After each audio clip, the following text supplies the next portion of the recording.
Heavenly Father, we ask that your blessing would rest on this commission and all those that work and volunteer alongside us. We pray that you will give us great vision with enthusiasm, tolerance, and patience as we conduct our work. Please bless the efforts we make and the influence of our work in the community. Lord, as we deliberate, may you guide us by your Holy Spirit and lead us to meaningful action. In Jesus' name, amen. Amen. Please join me in the pledge.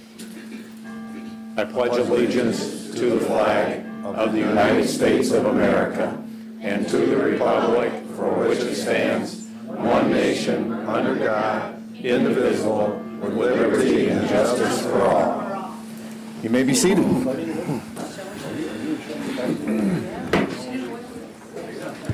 Yes, Steve.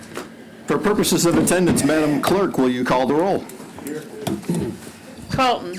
Here. Campbell. Here. Doster absent. Getty. Here. Hatfield. Here. Jackson. Here. Smoker. Here. Tunison. Here. Thank you. Approval of written agenda. At this time, any member of the board or public may ask for an item to be removed from the consent agenda and placed under items for consideration.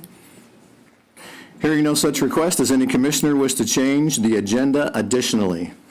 One thing we do want to do today is we're going to move presentations, item 10, between item 6 and item 7, so we can work with our staff and get them back to work.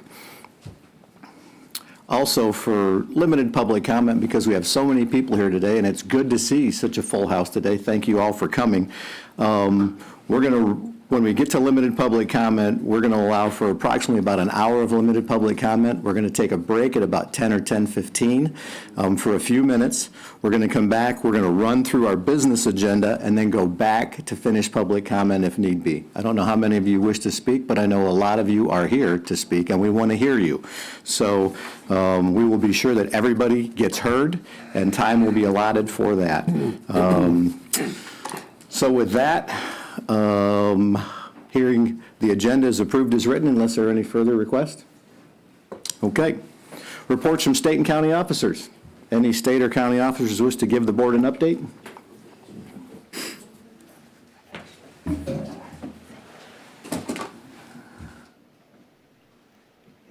I see we have, potentially.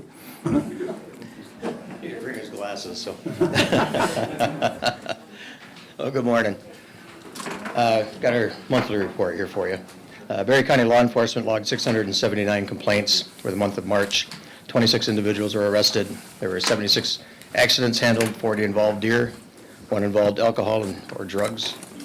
398 criminal histories were run for warrant entry or warrant requests. 81 sex offenders were processed. 329 pistol licenses were processed. So going back 5 years compared to last month, incidents handled 679. In 2018, we handled 701. Accidents handled 76. In 2018 was 67. Car deer, 40. And then in 2018 was 37. Arrests, 26. And in 2018, 77. Alcohol drug-related arrest, 3 in 2023, and 2018 was 10. Now, corrections. Corrections staff booked and processed 119 persons in the jail for the month of March, and additionally released 119 persons back into the community. The daily average inmate population was 40 persons. The staff transported 50 inmates to and from various locations, to include court, medical facilities, and other counties. In addition, we have fingerprinted 110 persons at the front counter. Kitchen staff prepared 4,093 meals at a cost of $2.51 per meal. Bookings in 2023, 119. 2023 was 119. 2018 was 305. Releases 119 compared to 2018, which is 217. They didn't give me a daily average population from 2018. So transports was 50, and then we had 2018, we had 68. Public prints, 110. 2018 was 112. Meals served, 4,093, and 2018, 8,600 and at a price of $1.54 a meal. So, any questions? Y'all got one, right? Yes. Okay. All right, thanks. Thank you. Presentations, employee service, oops, I'm sorry about that. Good morning, how are you? I'm usually in session on Tuesdays, so I apologize.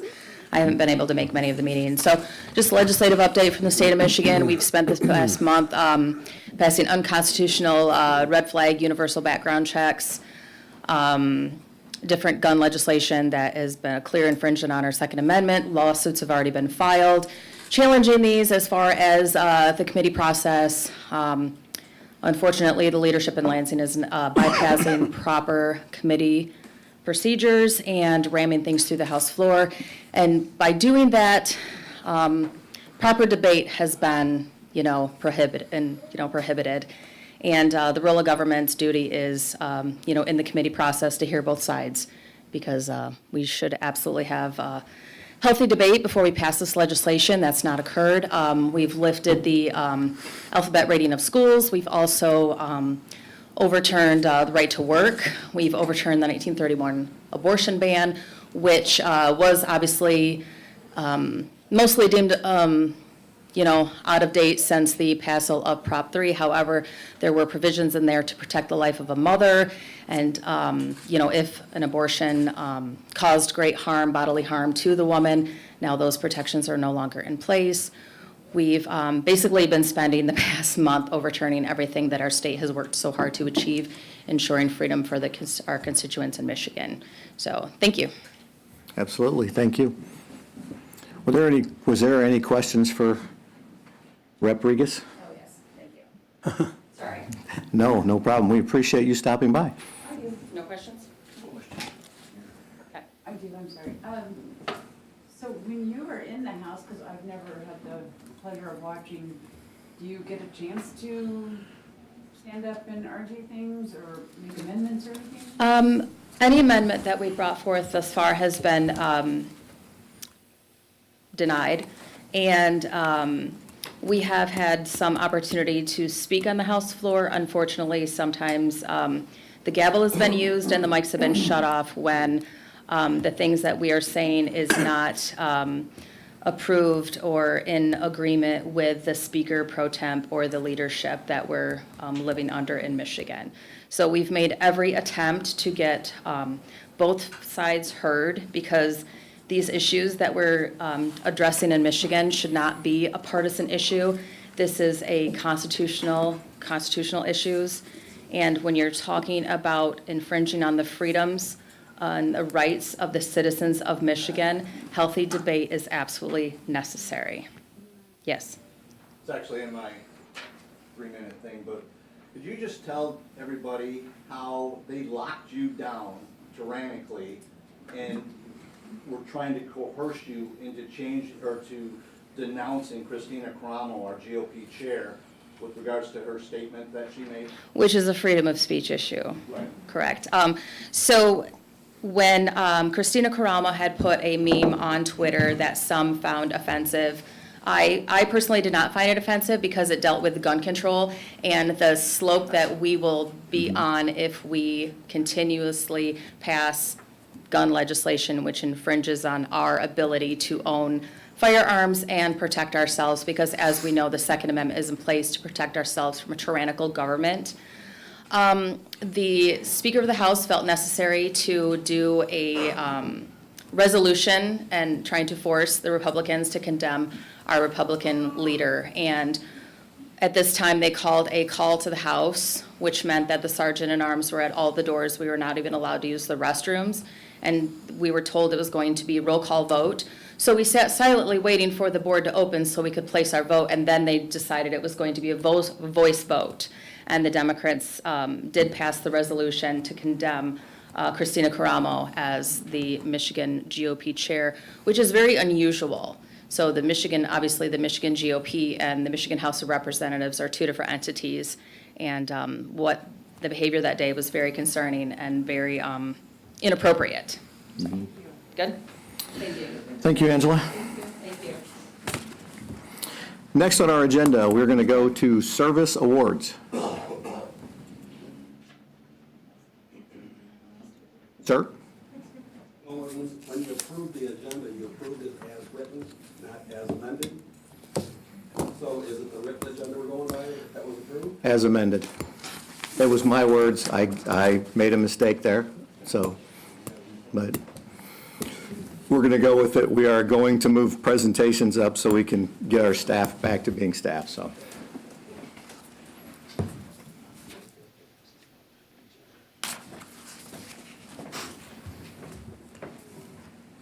Is Inez here? Okay. There's Inez. And how about Lori Kroll? Hidden way back there.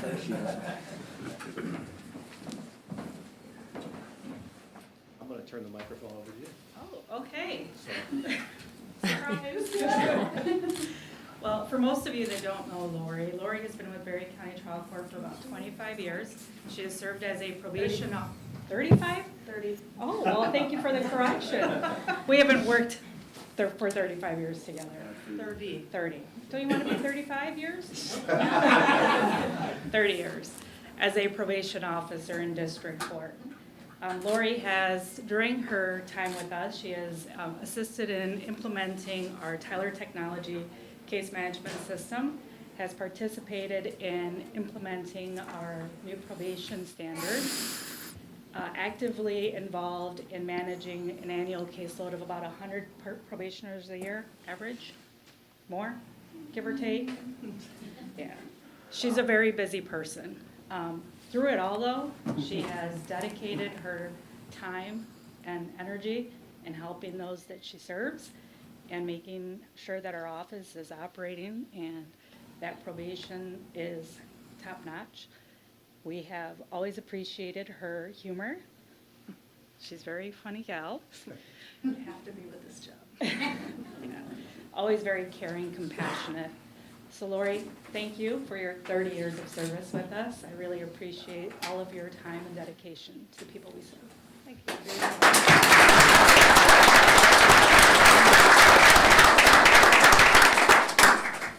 On behalf of a grateful county, 30 years, you started when you were, what, 14 or 15? So, you know, but on behalf of a grateful county, we thank you for 30 years of continued service. You've seen a lot of things through thick and thin, up and down, sideways, some interesting things in county, but we are grateful and appreciative of your service, so thank you very much. You're very welcome. Thank you. On behalf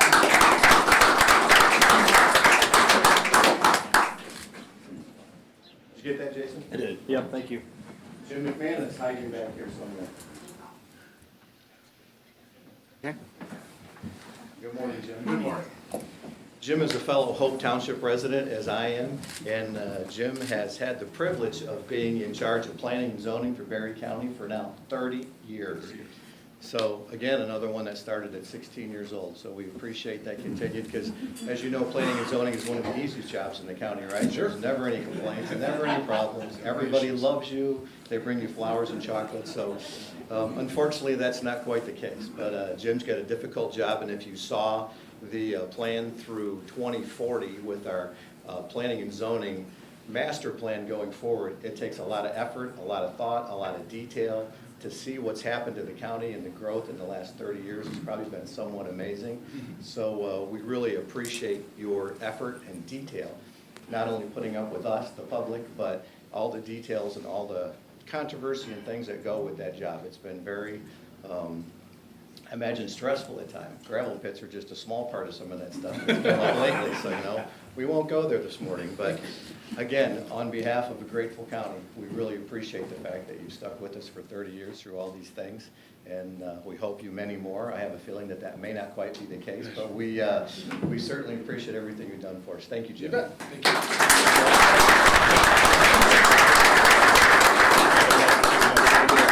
We're going to get a picture for Jason. Awesome, thank you. Thank you. You bet. Have a great day.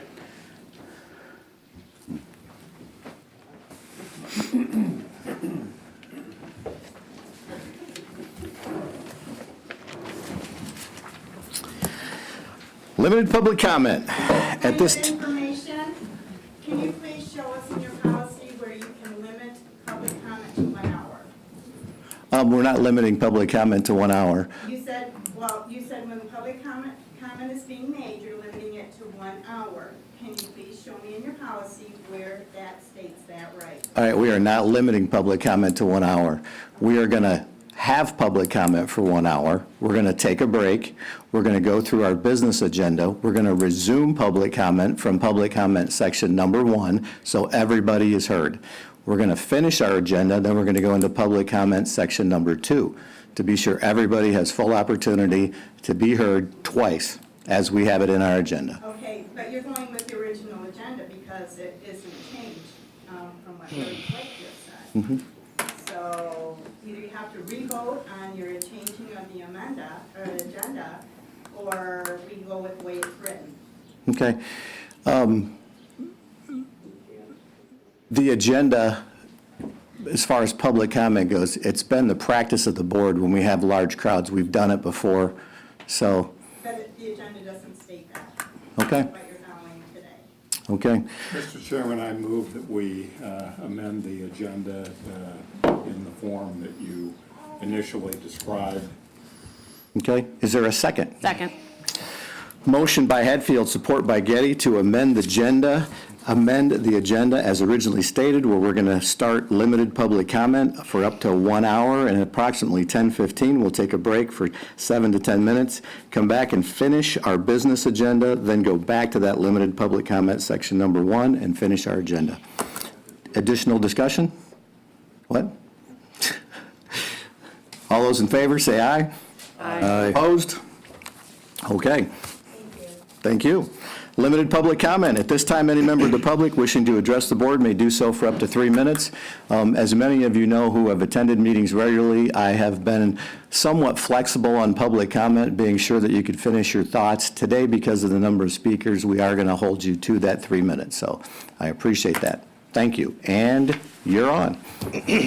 Good morning. I'm Rick Moore, not related to any other Moores, and currently still the harbor master of the Portland Lake Yacht Club. I wish to remind folks to, members and guests, to speak into the microphone or use your outdoor voice, because some of us have a problem hearing you, and we know that you're very involved in what you have to say, and we want to hear what you have to say, because in my 72 years, I have not met a person yet that I couldn't learn something from, and I want to learn a little bit from all of you.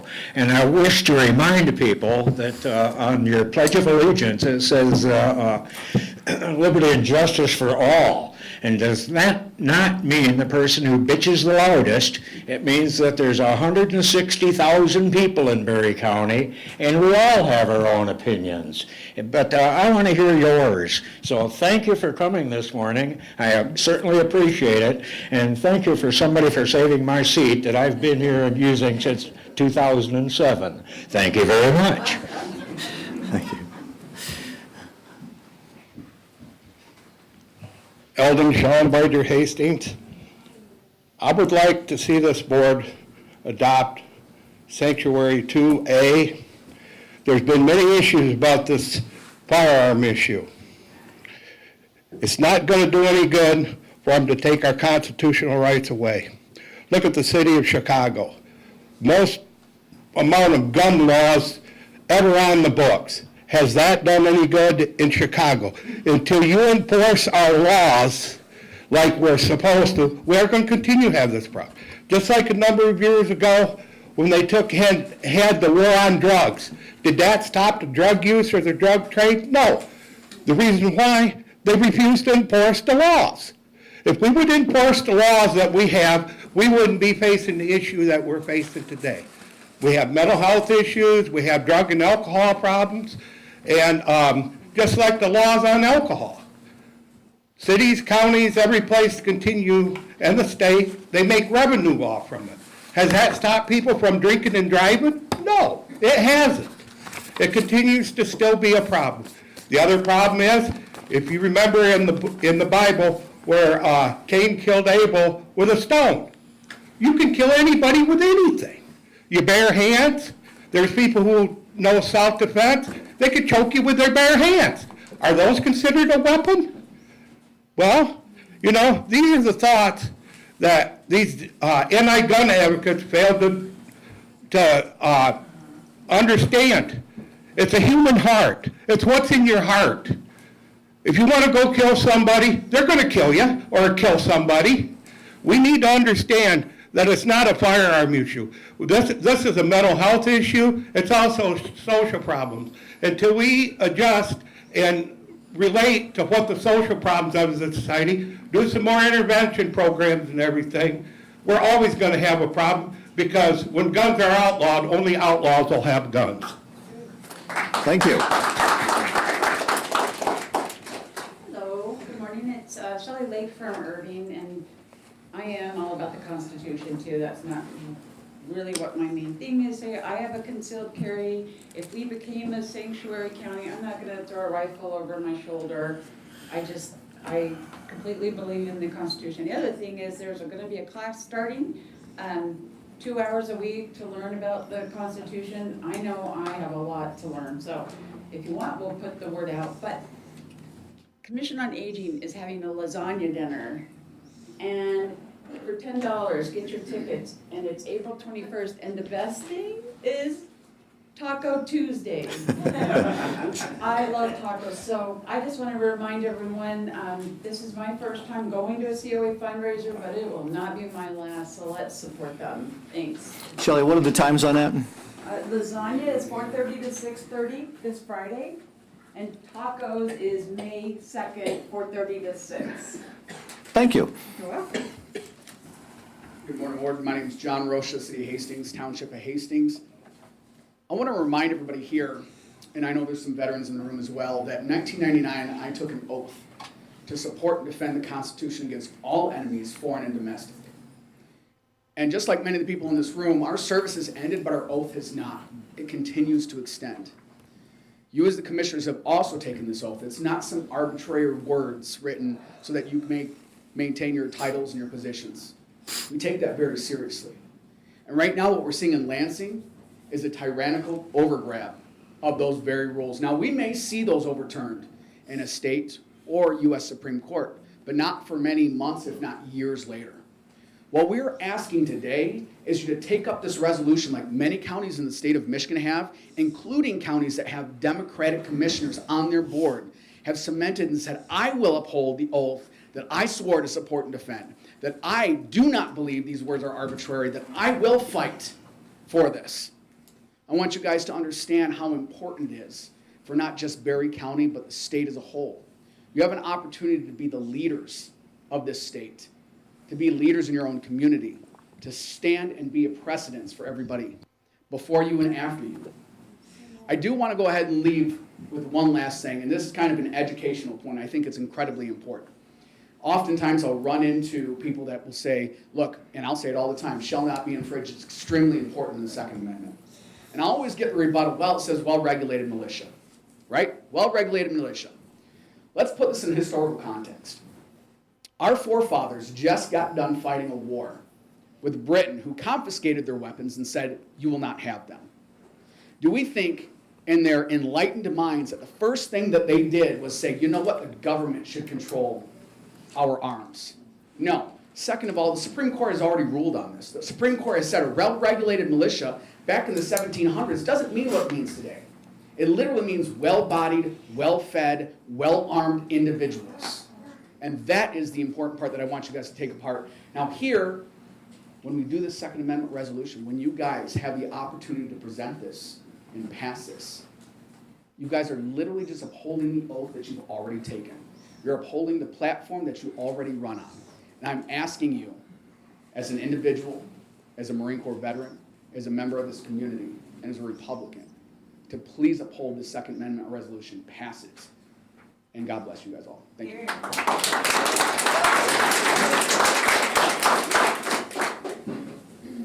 Bob Vanderbilt, Hastings Township.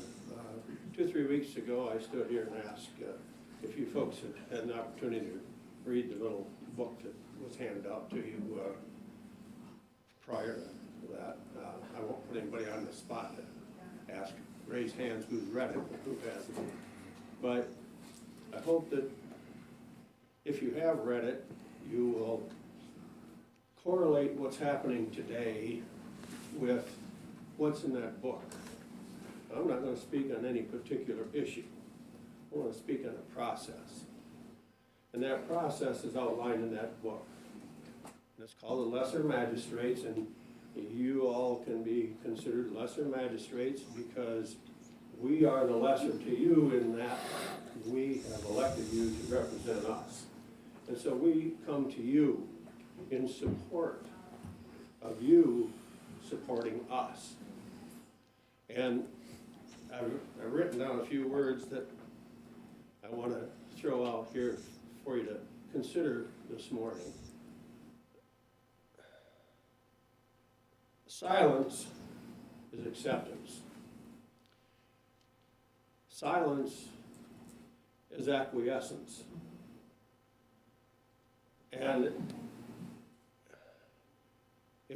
if what is put before us, we say nothing about, we acquiesce to it. And we have a Constitution of the United States and we have a Constitution of Michigan that we aren't beholden to, and as previous speakers spoke, you have taken an oath to uphold that. I've taken an oath to uphold that.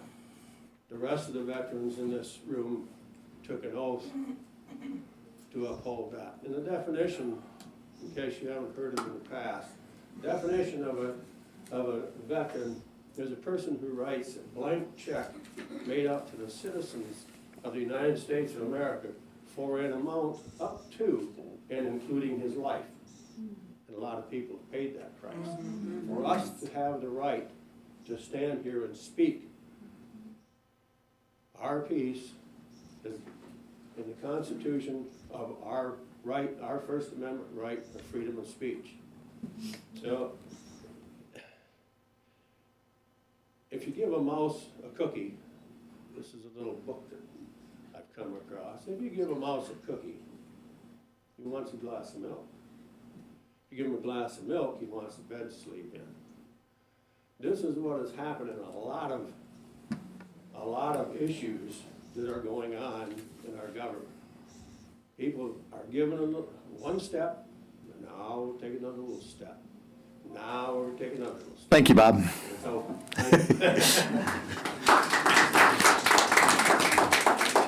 Good morning, Vicki Beatty, Irving Township. I want to start out first by reading Joshua 1:9. Have I not commanded you? Be strong and courageous. Do not be terrified.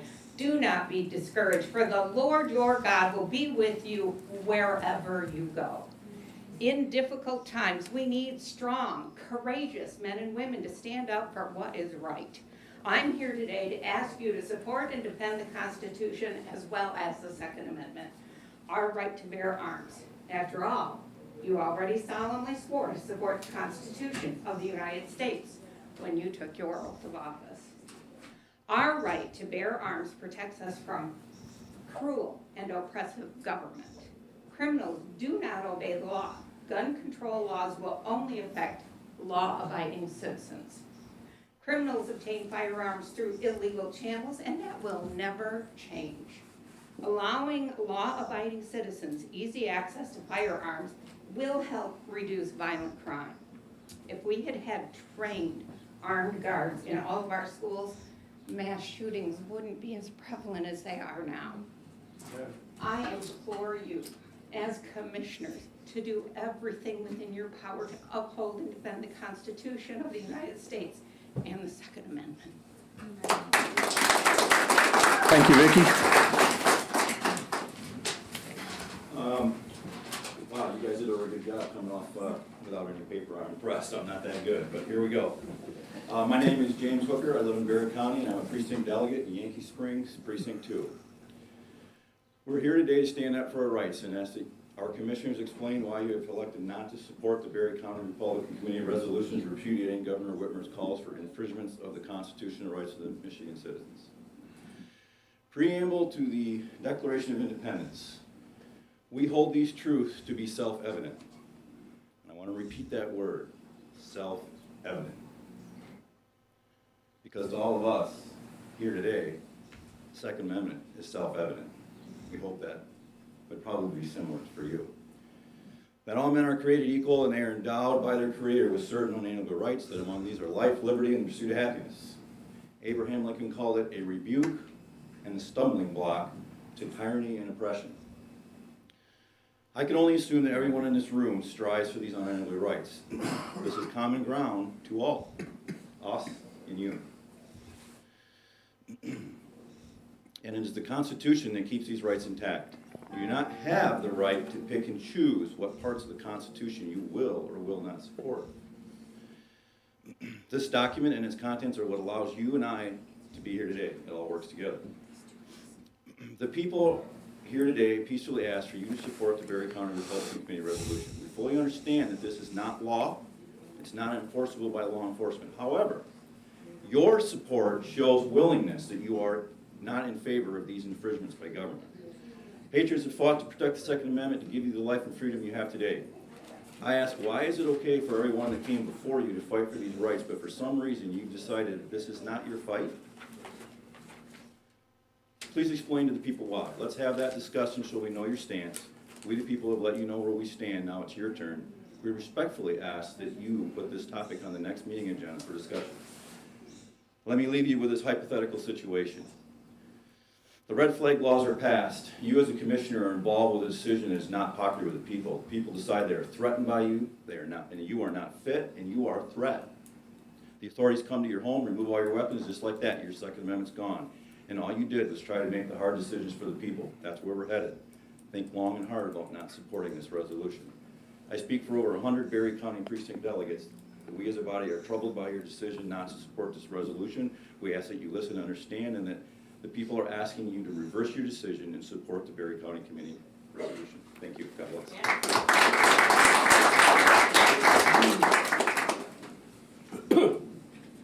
I'll read mine to stay on task. Microphone. The first thing I'm going to say is there's 62,000 people in Berry County, not 162. Just wanted to clear that up for everybody. I come to you today as the chair of the Republican Party of Berry County, and I first want to say that as a party, we want to support our fellow Republicans in their political endeavors, and that the party does not wish to be a disruption or burden to those who seek these tasks and take upon themselves. For we are truly in this together, for we are all united under something that is greater than ourselves. And although we may have different roles and capacity within the organization, we should all be united on our platform, mission statement, and love for country. There are no decisions made in the Republican Party by a single individual, rather as an entire board after deliberation and scrutiny. However, when that decision is made based on good faith, there is an expectation for all Republicans to unite under that decision.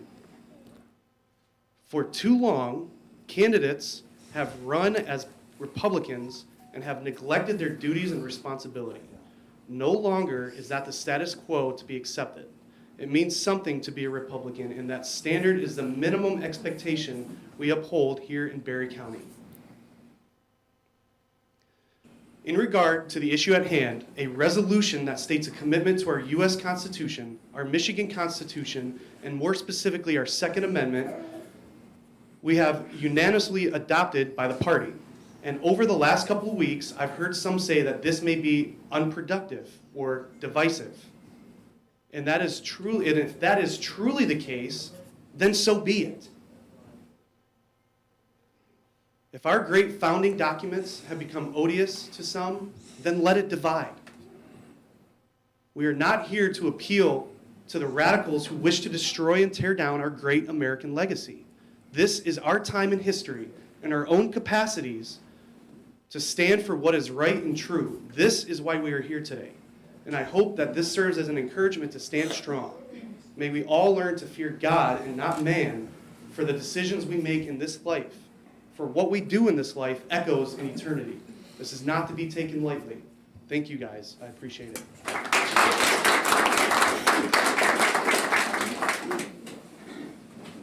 Hi, my name is John Lakem from Irving Township. I've been a lifelong resident of Berry County with the exception of a quick 21 years I did in the world's greatest Navy. Even though I was never stationed in Michigan, my home record always remained here. I voted here my entire life. 1984, I took an oath that read in part, I, John Kevin Lake, do solemnly swear to support and defend the Constitution of the United States against all enemies, foreign and domestic, and I'll bear true faith and allegiance to the same. All of you took an oath too. It is my understanding that your oath reads something like this. I state your name, do solemnly swear or affirm that I will support the Constitution of the United States and the Constitution of this state, and that I will faithfully discharge the duties of this office of Commissioner according to the best of my ability, period. Right there it says I will support the Constitution of the United States, which includes the Second Amendment. On March 23rd, 4 of you commissioners were at our GOP Executive Committee. Commissioner Jackson, Commissioner Hatfield, Commissioner Smelker, Commissioner Tunison. All of you supported our 2A resolution at that meeting. The fact is, it was voted on unanimously, not one dissent. You gave us a word, basically, then. I'm asking you, do you stand by your word? A person who shows vigor, courage, or aggressiveness as in politics or athletics is the definition of a warrior. Today, I think she stepped out, but we're honored to have that warrior with us, and Representative Angela Rigas. A month or two ago, I think it was in February, she was on the grounds of the Capitol at an anti-Second Amendment rally. She didn't stand beside us, she didn't stand in front of us. That's what the definition of a leader is. That's the definition of courage. Someone who's too afraid to do what is right or expected is the definition of a coward. I truly believe that is not what any of you are about at all. My prayer is that you will stand together, support our Second Amendment resolution, which is clearly defined in the Constitution of the United States. Thank you.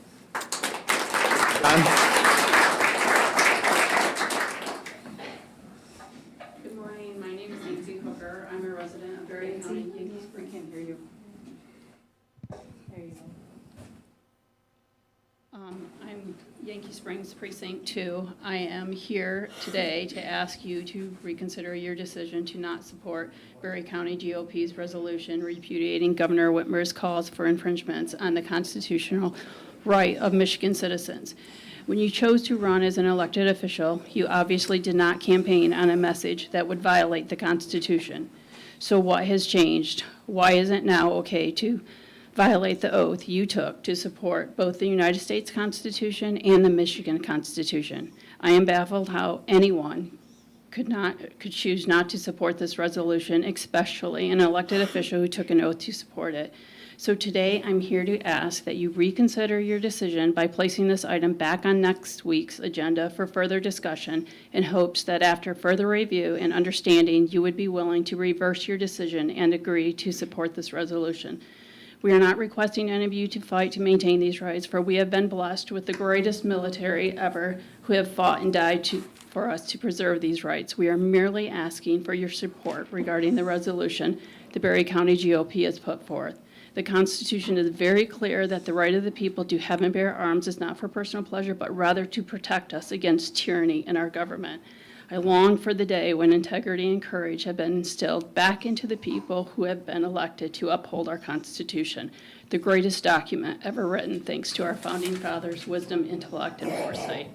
I will conclude by saying that I have complete faith that the outright brazen disregard and dismantling of our Constitution by our legislatures is coming to an end sooner rather than later, for goodness always prevails over evil. And I will continue to pray that after further review on how our rights are being trampled on, you will reverse your decision and choose to support this resolution put forth by the Berry County GOP. I look forward to further discussion. I want to thank you for giving me the opportunity to express myself on this matter today.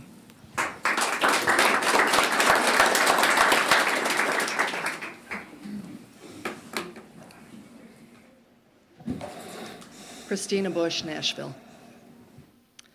In my opinion, it is unacceptable to ignore laws as a way of fighting them. Those requesting that our county commissioners declare Berry County a Second Amendment sanctuary should instead bring their disagreements with a federal or state gun safety law to the courts. If someone believes a law is unconstitutional, let those whose profession is to interpret the laws in regard to the Constitution hear their argument. My understanding is that our commissioner's duty is to see to the fiscal health of the county and promote economic growth. They and other elected officials do not have the constitutional power to cherry-pick those laws they will uphold. Rather, our elected officials must uphold and enforce the laws regardless of their personal opinion of them. Don't like a new law? Bring it to the courts, not the commissioners. Thank you.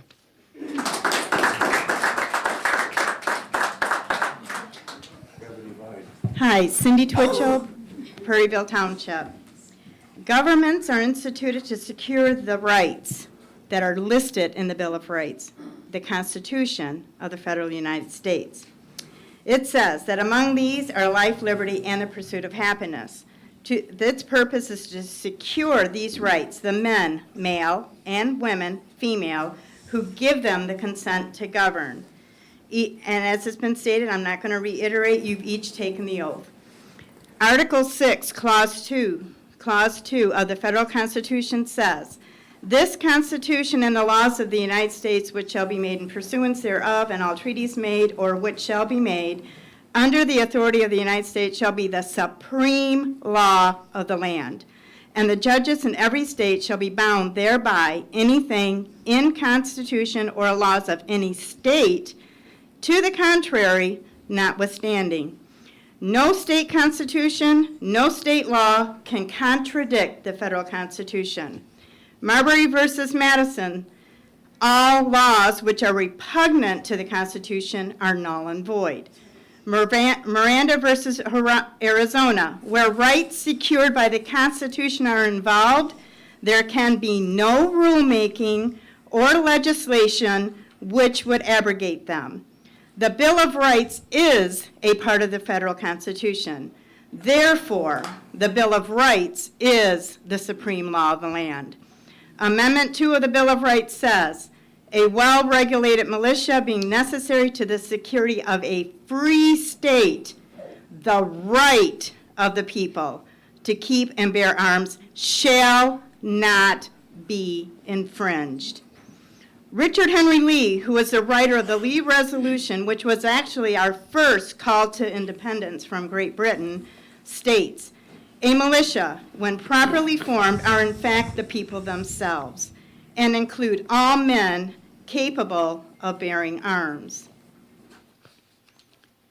George Washington stated, "A free people ought not only to be armed and disciplined, but they should have sufficient arms and ammunition to maintain a status of independence from anyone who might attempt to abuse them, which would include their own government." Infringement is to encroach upon a way that violates law or the rights of others. So in summary, being that our Second Amendment right is the supreme law of the land, any and all so-called pretended state and local laws that are contrary to it are null and void, and it is the duty of a lawful man or woman not to comply to them. Your decision is not even discuss a resolution to protect the people's God-given, constitutionally protected right to own and carry arms will be remembered by those who voted you into office. Thank you.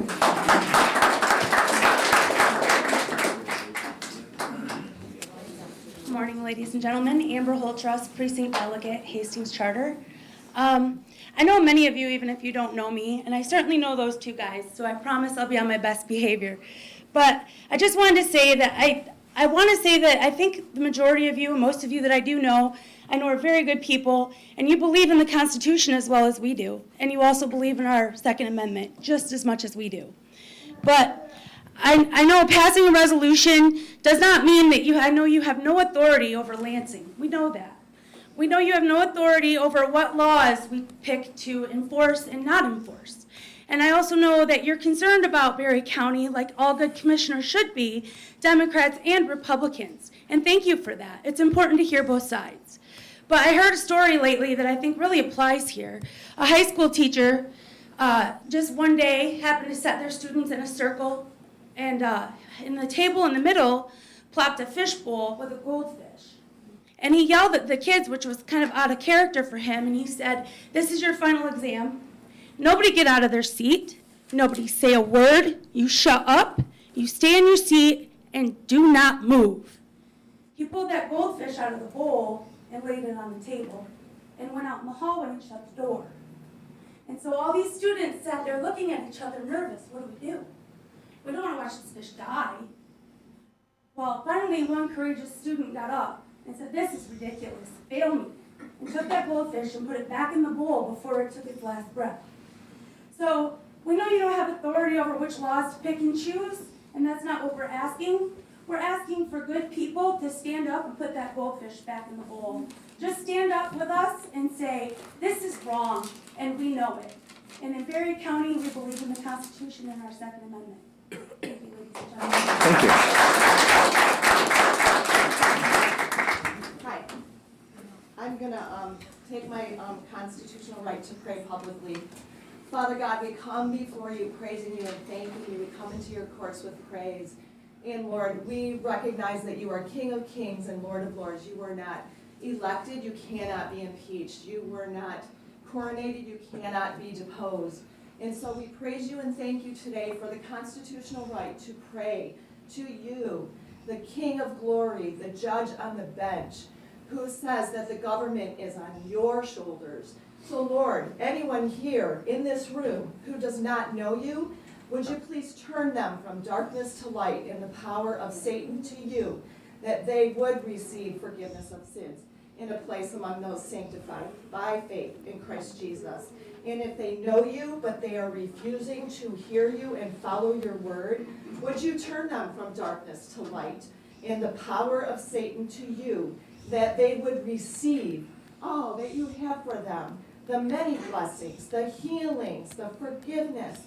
Lord, we praise you and thank you for the work that Jesus did on the cross that we just celebrated on Sunday, the resurrection of Jesus, the death and the resurrection that oh my gosh, I lost my thoughts. Lord, help me remember. Lord, the death and resurrection, by your word we are healed. By your word you provide. By your word we use the Holy Spirit. The Holy Spirit uses us to work in you. So we pray that these people would lay down their egos and their logos and do the right thing by the people who elected them. Lord, you move the hearts of kings. Daniel says, you set kings and commissioners and you depose them. And you've given us the power to do that by the vote. And so we are watching. The people here are asking. You hear them, you see them, you know them. Lord, we're praying that you will change hearts by the legions of angels that you are sending to move these hearts. And if you don't move their hearts, move their pens to do what you want them to do and not by their own will. We pray this in Jesus' name. Amen. Can we get your name, please? Name and location? My name is Karen Strayer. Nice, Karen. I can't. But anyway, yeah, up here, Orangeville Township. Yeah. Thank you, Karen.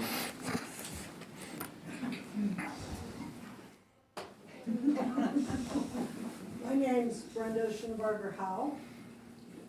I have been a resident of Berry County and Johnstown Township since 1966.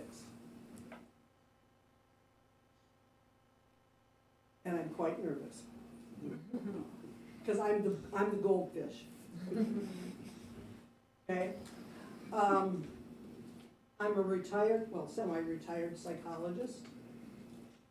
And I'm also a gun owner.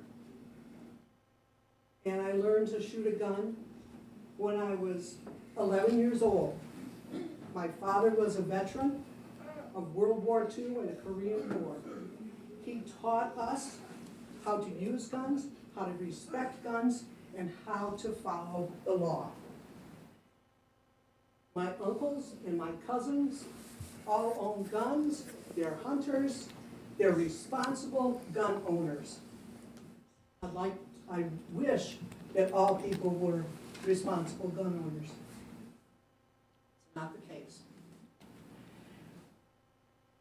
I believe that adopting Berry County as a gun sanctuary goes against my values, goes against my beliefs of what the Constitution stands for.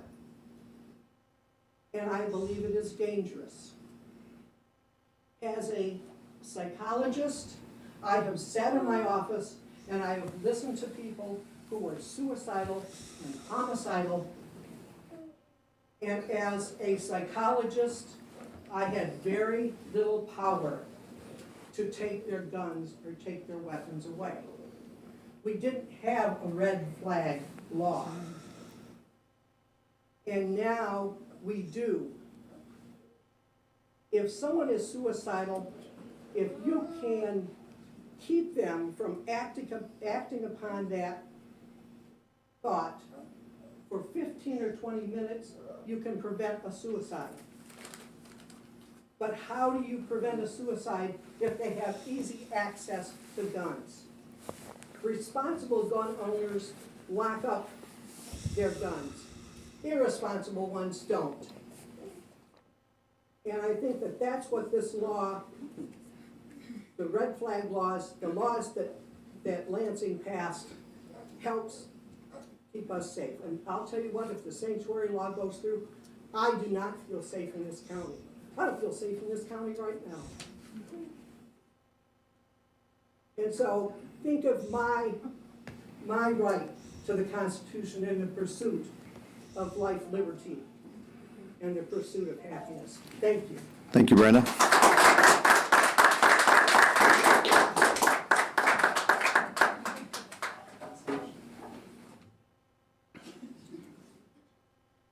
Angela Regas, I am a resident of Caledonia Township. I am the state representative for Thornapple, Irving, and Rutland Townships.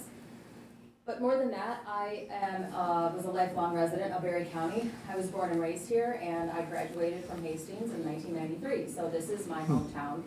Lived here more than half of my life. I have two questions for you today. What is your oath worth, and what will your legacy be? The price of freedom has always been high. Countless men and women have fought, bled, and died for us to enjoy these freedoms that we hold so dear. The oath that you serve under, that oath that you stated while your hand was rested on a Bible, grants you the power of service. This service comes with great responsibility as well. That responsibility is to uphold and defend the Constitution. The duty of government is to defend the Constitution, not do the will of the people, because oftentimes they're not the same. The Second Amendment is clear and is your absolute duty to take a stand. 63% of counties in the nation and 53 of 83 counties statewide have adopted some sort of Second Amendment language. I implore you to exercise your absolute duty and adopt this resolution. And on to my second question, what will your legacy be? The citizens of Berry County are looking for a hero to defend their freedoms and to protect their liberties. Will you be a hero or just another weak-minded politician? If you choose the latter, let me remind you of this passage from the Declaration of Independence, that to secure these rights, governments are instituted among men, deriving their powers from the consent of the government. That whenever any form of government becomes destructive of these ends, it is the right of the people to alter or abolish it and to institute new government, which I stand here today with the citizens of Berry County and ask you to do this, support this resolution. Thank you. Thank you.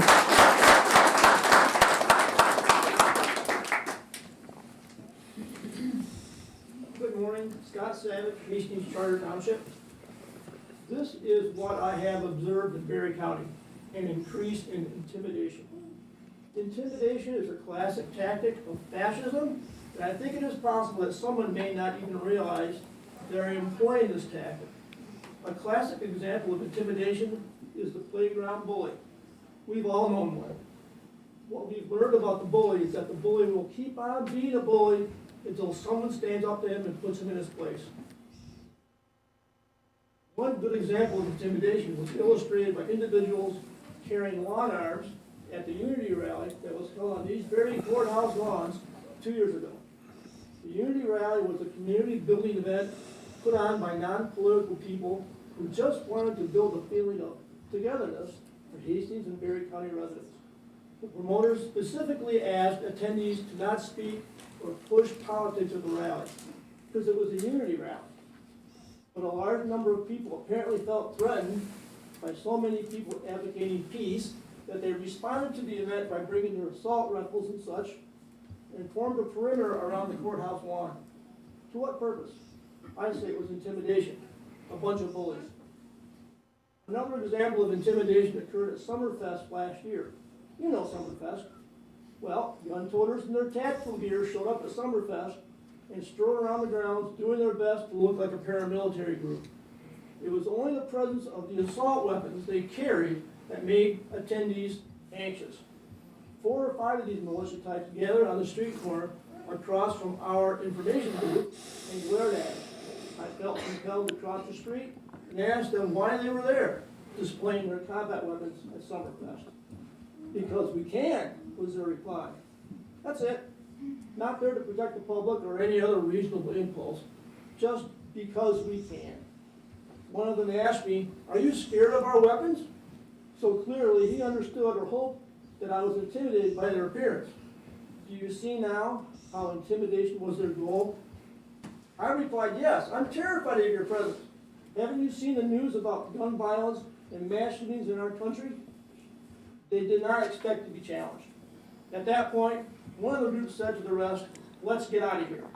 Apparently, he saw the situation escalating too, and wisely decided to disengage. Other witnesses thanked me after the militia types walked off. The point is that they were there at the fair to intimidate. Do we want to empower individuals to parade around our county with long arms displayed at the ready to scare the populace? That's all a gun sanctuary decree will do. If it becomes commonplace for many people to carry long arms in public, how are we going to tell the good guys from the bad guys? Thank you, Scott. Thank you.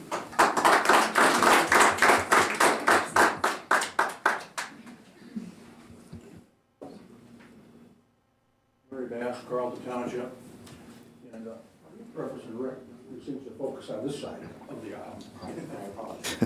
That's accepted. Okay, intimidation applies to both sides, both liberals and conservatives, both intimidate. So it's not a one-edged sword. I want to clarify that for everybody. I'm here. I've got data. I think you've heard enough speeches on the Second Amendment sanctuary counties. But Heller decision, in which the U.S. Supreme Court on June 26, 2008, held 5-4 that the Second Amendment guarantees an individual right to possess firearms independent of service in a state militia and to use firearms for traditionally lawful purposes, including self-defense. The Supreme Court in 2022 ruled that Americans have a broad right to arm themselves in public, striking down a New York law that placed strict limitations on carrying guns outside. That was a concealed carry law. And setting off a scramble in other states that have similar restrictions. 5 of them have repealed such laws so far. We have 26 states in this country that allow permitless concealed carry, as long as you satisfy the minimum age requirement. In Michigan, of the 83 counties we have, 59 are classified as rural. And of those, 45 counties have declared themselves either a Second Amendment sanctuary county or passed resolutions either supporting the Second Amendment or the Constitution. They represent nearly 2 million people. There are 10 urban counties that have done the same thing, representing 1.2 million people. There are 5 to 10 more counties that are considering passing similar resolutions. Frankly, that's a majority of the counties in the state. As a side note, most of these resolutions were passed before 2022, not as a result of recent gun laws that were passed in Michigan. Thank you very much. Thank you, Larry. Hi, my name is Katie Stanton, and I just wanted to say you all signed an oath of office. And with that oath, you signed it, saved it, spoke it, and you you should uphold to hold that to truth. And, I just think that, it's pointless if you don't uphold it. And so, I just would appreciate you to defend it. Thank you. Thank you, Katie.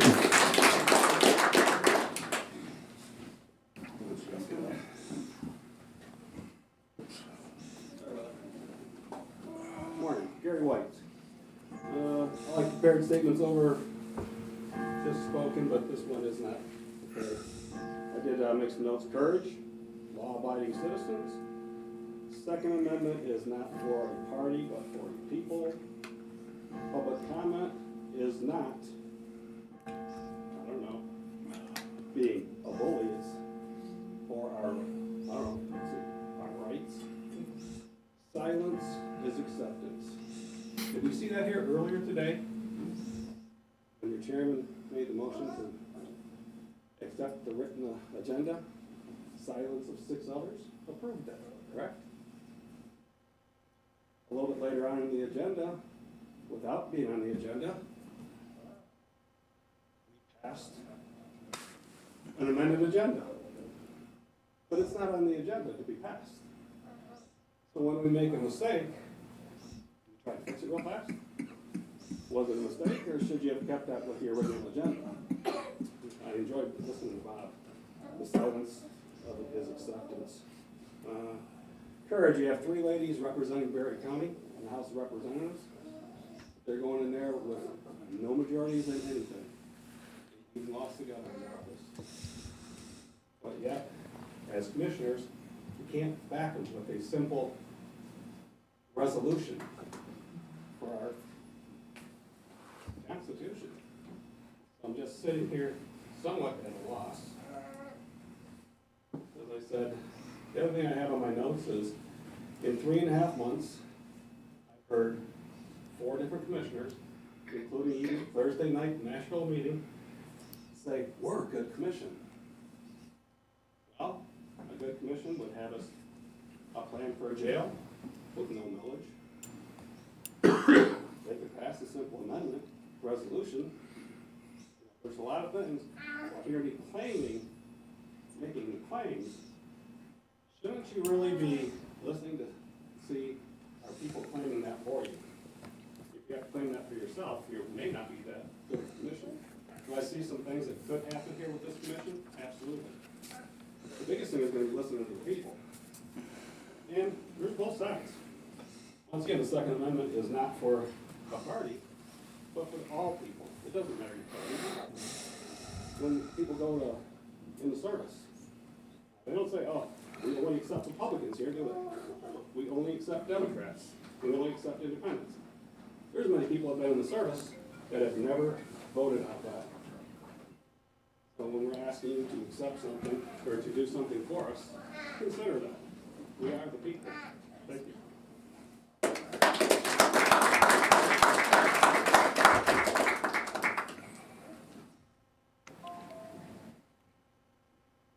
Hello, everyone. Okay. Could you state your name and where you're from, please? Pardon me? Your name and where you're from, please? My name is Arnold Deal. I'm from Merceria Township. Thank you, Arnold. And I just wanted to mention something. I look around here, there probably isn't enough people to be that old. In the 50s and the 60s, we used to take our guns to school. I was one of them. I used to take my long rifle to school once a week for a shooting course and sometimes competition. My concern is what happened today and what's changed so much when it comes to guns, that back then, we carried our guns in a gun rack in my pickup truck. We took it to school. We had target shooting, and we had a group of individuals that taught us gun safety. And all of a sudden today, everybody wants to get rid of the guns. You know, why has so much changed from back in the day to today? Why has it changed that the guns, they want to take away the guns from the good people, and they don't even mention about a program to take the guns away from the bad people. Thank you. Thank you. Additional public comment?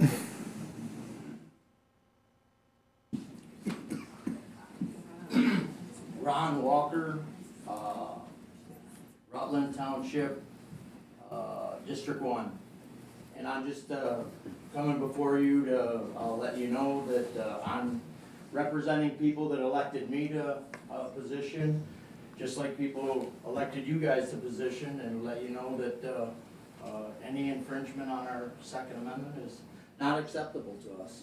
So please do the right thing and support this Second Amendment. Thank you. Thank you, Ron. Hi there.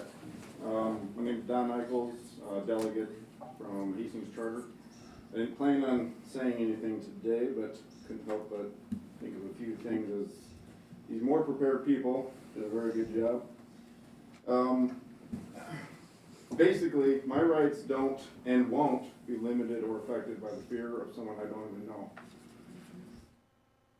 Nothing written on paper stops an evil person from doing evil deeds, but it can send a message. You have that ability, and it costs you nothing. Thank you. Thank you, Don. Hi there, I'm Rebecca Badge, I'm with Yankee Springs Precinct 1, I'm Precinct Delegate, and I'm here to just ask you guys to please support the resolution, and I'll be praying for you guys. Thanks, Rebecca. John Hawkins, Carlton Township, asking you to support the resolution. I also took guns to school, and I graduated in '83. And I gave a demonstration how to be safe with guns at school, at high school. And when I was in elementary school, we took knives to school and sold them to other kids because there was no problem. What's the deal? It's morality. Morality is the problem, the thing that's missing in our country. And morality starts with freedom. If you're not allowed to have freedom, you cannot exercise your morality. We also, my family does foster care, and I'm curious about the storage laws that they're wanting to, and I think there are more laws coming from the Democrats. Currently, right now, because we do foster care, we have to have our ammunition locked in a separate room. We have to have our guns locked in a cabinet with a trigger lock on them. If a raccoon gets into the chickens, the raccoon's gonna get the chicken because it takes too much time. If an armed burglar comes into the house, I have no recourse if I follow the law for foster care. Yes, there are problems with kids. We have kids. If a kid wants to kill themselves, last year, 2 years ago, we had one of our foster kids wanted to kill themselves. They went out and sat by the road and were contemplating which car to jump out in front of. Or they could do it easily. Go jump in with a ram pen. We raise sheep. Rams kill people. They would kill you easily. If a kid wants to kill themselves, they're going to find a way. Now, we do not want that to happen, but taking away our rights is a big thing to me. So please support this. Thank you. Thank you, John. You okay, John? My name is Jenny McKenzie. Hastings 10:15. Township, I'm a delegate. I'm a Vietnam veteran. My family, we're all veterans. You know, and I come to you people because of veterans. You know, they fought and died. They gave up their lives. They used guns to defend this country. We need guns to defend when evil comes. It'll come. If you don't have a way to defend yourself, what are you gonna do? You can't count on the police to be there every minute. So I beg you people, don't let these veterans die because they served us. You need to honor that, and we need guns to defend this country because China and Russia They're coming for us. You people, you know, Americans are soft. You are soft. Don't let them tell you that it doesn't matter, because it does matter. Thank you, and God bless America. Thank you.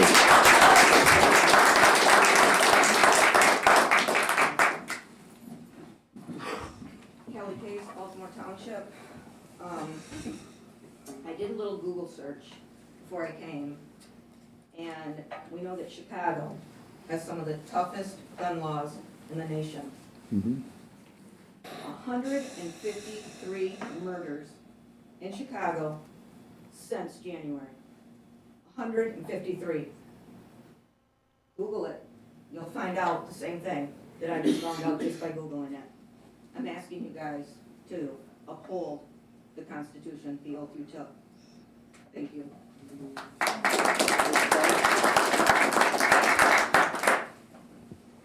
Hello. All right. David Olson, Hastings Charter Township. And depending on what I say, Dr. Calton is my chiropractor. I might get a discount, or I might get wrangled. You get special treatment. Yeah, that's special treatment. I'm not a lifelong member of, or a resident of Berry County. I've lived in LA. I've lived in Europe. I stood in the demilitarized zone in Korea, where you have a life expectancy of 30 seconds if the war starts. Speaking of a bully, I've watched the videos of Chicago where people are doing their regular business and the bullies come along and nothing can happen. The police then track those vehicles and they can do nothing because the bully is allowed to continue. What was said a couple of weeks ago in regard to it wasn't the term moral compass, but I think we've greatly lost our moral compass. The Tanakh says, if my people who are called by my name will humble themselves and pray, will turn from their wicked ways, then I will hear from heaven. I will forgive their sins and I will heal their land. I know that's, again, not something that you have a decision over, but it's something that we start in our homes. I agree with the concept of unity. It begins with dialogue, but dialogue and narrative are two different things. I've talked to hundreds of people in Europe and in Korea and Japan, and the narrative that is placed upon individuals or upon a society is what controls. And by free dialogue, where we can hear these things and consider, hey, these are some good points, these are some good points. Again, ultimately, what's our source? And I think we go back to Thomas Paine, common sense. I called for a burn permit the other day and I said, I've got a campfire in a circle of rocks, 50 feet away from anything but green grass. And I was told, okay, I can't speak to that specifically, but use good judgment. I think good judgment here and common sense is pretty straightforward when it comes to seeing what our founders meant and how we can live together. I'm here today because I'm not afraid to cry either. I've got a 13-year-old son that we are going over the American Revolution right now. When people lose their guns, when they lose their rights, and a dictatorial government presses down upon them, they've lost everything. Let's not do that. Thank you. Thank you, Devin. This will be our last speaker before we take a break. Okay, forgive me, I'm not very good at speaking, so I might break down and cry. Could you give us your name? My name is Carla Walker. I am in Rutland Township, and I'm a precinct delegate. And I just want to start out by, I'm the firstborn to my family. My mother is from Soviet Yugoslavia. The Nazis came over, took over her town, made my grandfather become a Nazi. If he did not, the whole family would become in a concentration camp. They took away their rights, their guns, and that's what will happen here if we do not stop this from happening. okay? I'm a gun owner. I'm a retired school bus driver. When I first started driving a school bus, the kids were respectful. They listened to their teachers, they listened to their parents. Slowly, I saw the change in the children and in the parents. My respect went from here down to here. My authority went from here down to here. I do not want this to happen to our country, what happened to my mother's country. Please uphold what you said that you would uphold. And I'm done. Thank you.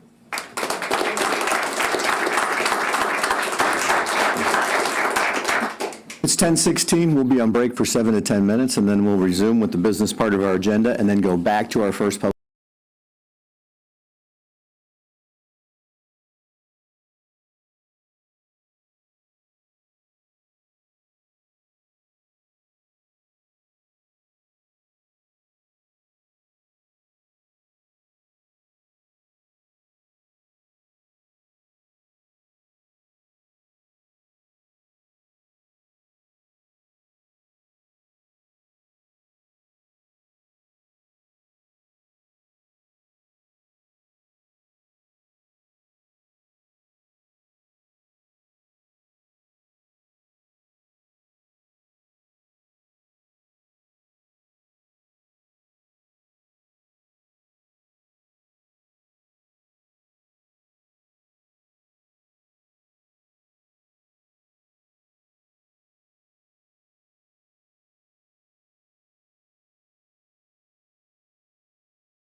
Maybe? We'll leave it there. Because you better want it. Those things get me through so much. I have them all over the place. Okay, we're going to resume the business part of our agenda. Consent agenda, Commissioner Tunison. Mr. Chair, approval of April 11th, 2023 Board of Commissioners meeting minutes. Is there support? Support. Motion by Tunison, support by Carlton for approval of the April 22nd Board of Commissioner meeting minutes. Since it's the consent agenda, all items are listed. Discussion is not allowed and a roll call vote is required. All those in favor vote aye. All those opposed vote nay. Madam Clerk, will you call the roll? Colton. Aye. Campbell. Aye.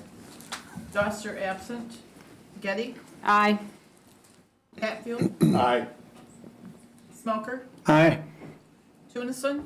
Aye. Jackson. Aye. The consent agenda is approved. Public hearings, we have none. Items for consideration, Commissioner Getty.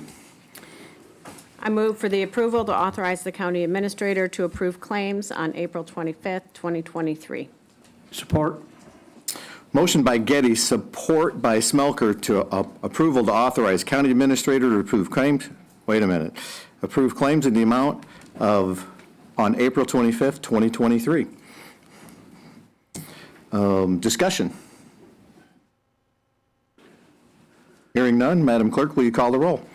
Campbell. Aye. Doster absent. Getty. Aye. Hatfield. Aye. Smoker. Aye. Tunison. Aye. Colton. Aye. Jackson. Aye. The motion is approved. I move for the approval of submission of the fiscal year 2024 Office of Community Corrections grant application. Support. Motion by Getty, support by Smelker for approval of the submission of the fiscal year 2024 Office of Community Corrections grant application. Discussion. Is Tammy here? Good morning. Good morning. Quite a document you've sent us again. She's good at that. I'll make this short. You're asking for about $47,000 more this year over last year. That will assist with the increase in drug testing costs, the addition of incentives to programming, and an increase in the rate for relapse prevention group, which will bring that group to par with the rest of the groups that we're funding. Additionally, I am looking at moving Holly, our new administrative assistant, to 50% OCC and 50% in-house special reports. You're really only authorizing the filing of this grant. We do it every year. The rest of it is renewal, and then you will come back and ask you to sign the contract if we are given the funds. Thank you.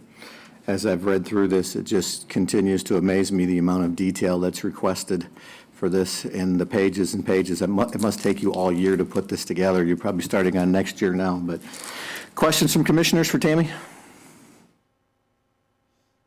Okay, thank you. Madam Clerk, will you call the roll? Doster absent. Getty. Aye. Hatfield. Aye. Smelker. Aye. Tunison. Aye. Colton. Aye. Campbell. Aye. Jackson. Aye. The motion is approved. Thank you, Tammy. I move to approve, in accordance with the Airport Commission Joint Operating Agreement, the expenditure of up to $14,500 to purchase a debris blower for clearing debris and hazards from runways and taxiways at the airport, and to approve an amendment to the Hastings City Berry County Airport budget, Fund Number 295, increasing expenditure line item number 295-895-977-000 from $3,000 to $17,500. Is there support? Support. Motion by Getty, support by Hatfield, to approve in accordance with the Airport Commission Joint Operating Agreement, the expenditure of up to $14,500 to purchase a debris blower for clearing debris and hazards for runways and taxiways at the airport, and to approve an amendment to the Hastings City/Berry County Airport Budget Fund Number 295, increasing expenditure line item 295-895-977-0000 from $3,000 to $17,500. Discussion. Michael. Thank you. This is a request from the Hastings City Berry County Airport Commission. In your packet is an agenda request form along with a copy of the minutes from the March 22nd meeting of the Airport Commission. And then lastly, the agreement for joint operation of the Hastings City Berry County Airport.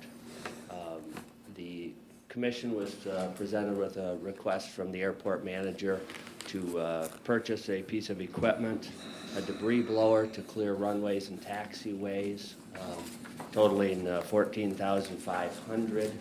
The Airport Commission requested that the airport manager go out and seek additional bids for that piece of equipment and then come back to them. It is anticipated that after that's completed, the commission will approve that expenditure. In accordance with the airport operating agreement, expenditures over, I think it's $5,000 now. The agreement initially said $1,200, that's been amended, but regardless, expenditures, or this expenditure in particular, exceeds the amount that the Airport Commission can spend without approval by both the city of Hastings and the Commission for the county. So this is a request to approve up to that $14,500 expenditure, along with a budget amendment. The funds are in the Airport Commission's budget. They would use fund balance, assuming that they don't have surplus funds at the end of the year, but there is no additional funding requested or associated with this. So I'd be happy to try to answer any questions. Questions from commissioners? Hearing none, Madam Clerk, will you call the roll? Getty. Aye. Hatfield. Aye. Smelker. Aye. Tunison. Aye. Colton. Aye. Campbell. Aye. Doster absent. Jackson. Aye. The motion carries. If I can interrupt, I just heard a question in the audience, if this was the county's half, and for those that may have been around long enough to remember when the city and the county both contributed, and that is part of the joint operations agreement, that the city and the county collectively are responsible for the costs associated with the airport. We're fortunate enough at this point that because of some generosity of local donors and hard work by both the Airport Commission and the airport manager, there's a stream of revenue primarily through construction and rental of T-hangars at the airport that the Airport Commission does not require a contribution any longer from either the city or the county. I just note that it is, if you may, self-supporting at this point between, again, rental of T-hangars and then sale of fuel, and then the fiscal responsibility of the commission. So there is no contribution, and then should there have been, this is a full amount. So no, this is not the this is not the half, if you may. The $14,000 represents the full expenditure for that piece of equipment. Okay, thank you. Commissioner Getty. I move for the approval to set the hourly wage rate for the court screeners and Control 1 cadets at $15.01, and the hourly wage rate for the court screener liaison at $16.05, in accordance with the request previously made by the undersheriff. Support Campbell. Motion by Getty, support by Campbell, for approval to set hourly wage rates for the court screeners and Control 1 cadets at $15.01, and the hourly wage wage weight for court screener liaisons at $16.05 in accordance with the request previously made by the under-sheriff. Discussion. Sure, so this is a request, again, I won't repeat the motion. You have that in your packet, you have an agenda request form that includes then the previous requests that were made by the undersheriff, including some supporting comparable information and then some budgetary information. So we do believe that the rates that are included here are, I would say, was going to say commensurate with comparables. If you'll see it, they're still lower than comparables, although all of our wages in this case across the county with regard to many of these comparables would be less. But and then we do believe that the budget that's been established could absorb this for the year. Okay. Keep our eye on that, but we do believe that. So I'd be happy to try to answer any questions, or the undersheriff is here. Jason, do you have anything you wanted to add to that? And I believe I showed Michael this when, the county administrator, that this when you asked me to speak with him about it in January, reference what we have collected or turned away from the last 3 or 4 years of 2021. We turned away 651 knives, as well as 105 pepper sprays, 68 other issues with scissors, wallet tools, box cutters, Kubotan, saps, Leatherman tools, razor blades, guns, bags of drugs, unknown other things. That was just in 2022. 2020 was a little bit lower. In 2019, we only had part of the, I have copies if you'd like to see them. I can hand them out to you guys. One thing other I would like to ask, if you do accept this or approve this, I would really like to have it retro, because I've been trying to do this since December, and I feel that I would like to get it retro to at least back when I asked in the first cow.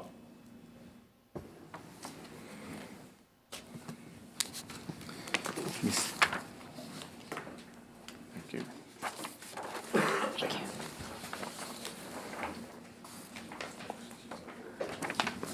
So,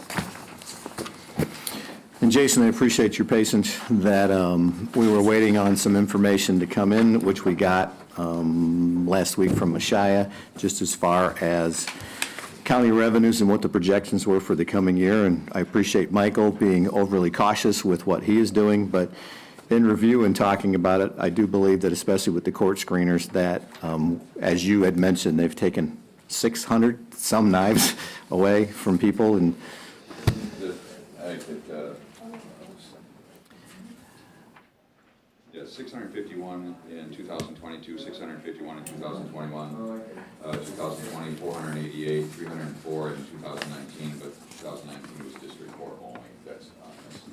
so we appreciate your patience with this, but in the end, we felt that this is inherently a little more dangerous job than some other part-time positions in the county, and that this was worthy of that. And I would support making this retroactive back to, can we just go January 1st? Would that be easier? That's what I would request if we could. That'd be good. Okay. Michael, do you have any input on that? Can we? Yeah, we can do that.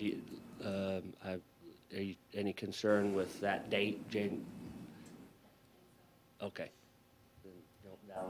That works just fine, so. Okay. I would amend my motion to have it go retroactive to January 1st. Commissioner Campbell, do you support that? I do. Okay. Commissioner Smelker. I guess, being a downer, I am against retroactive. I would go back to when he brought it to us, but he didn't bring it to us in January. When did he bring it back? In February? It was either January or February he brought it. The motion I saw on the back here was actually December 20th, 2022, court screeners temporary salaries, and that's why. That's when it was? That's when I brought it to the county administrator, which he requested to wait until the new commissioners became in into office. And then So it we was did from January So 1. then I believe, it wasn't that very first one because you Yeah. were going over the new, all your Yeah. districts, so it was not that first cow, I think it was the second cow, but I don't have the. That's all right. I thought it was sooner than that, or No. later, I should say. No, it was somewhere in that time frame. All right, thank you. Additional questions for commissioners? No, but I think it's well-deserved for what they're doing down there. They do a great job. Absolutely. Okay. With that, Madam Clerk, would you call the roll? Hatfield, Yes. Smelker, Yes. Tunison, Aye. Colton, Yes. Campbell, Aye. Doster absent, Getty, Aye. Jackson. Aye. The motion is approved. Thank you. Thank you. Thank you for your patience with us.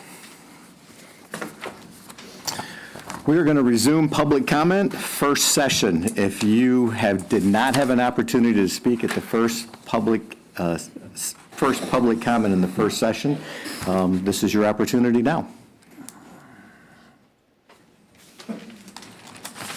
Stephanie Hester, Castleton Township, and I come here today in support of the resolution that we've brought to you to support our Second Amendment.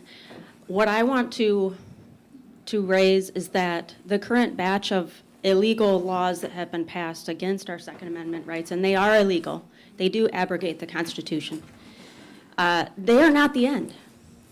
And so I know there may be a desire to, let this pass and things will settle down. No, this is not the end. The end isn't until they've taken away firearms from law-abiding citizens. And I know that there are many people here, all of us would love to have the criminals disarmed, but that will never, ever happen. We're not even convicting the criminals of our current laws. They're letting them go many times. They're reducing their charges. They can't even uphold our current laws with the criminals, yet they want to infringe on law-abiding citizens' rights. They want to disarm your neighbors, your law-abiding neighbors.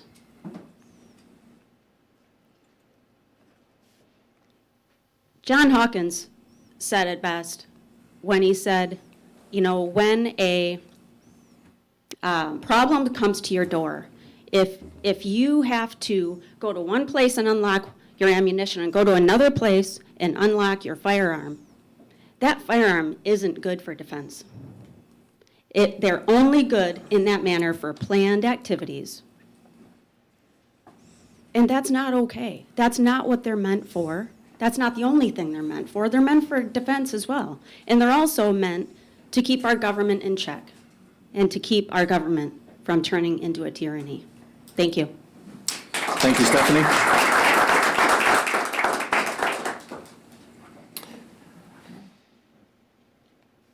Hello, my name is Sandy Shields from Assyria Township. Thank you for letting us come today. I believe in God. I believe in the Holy Scriptures.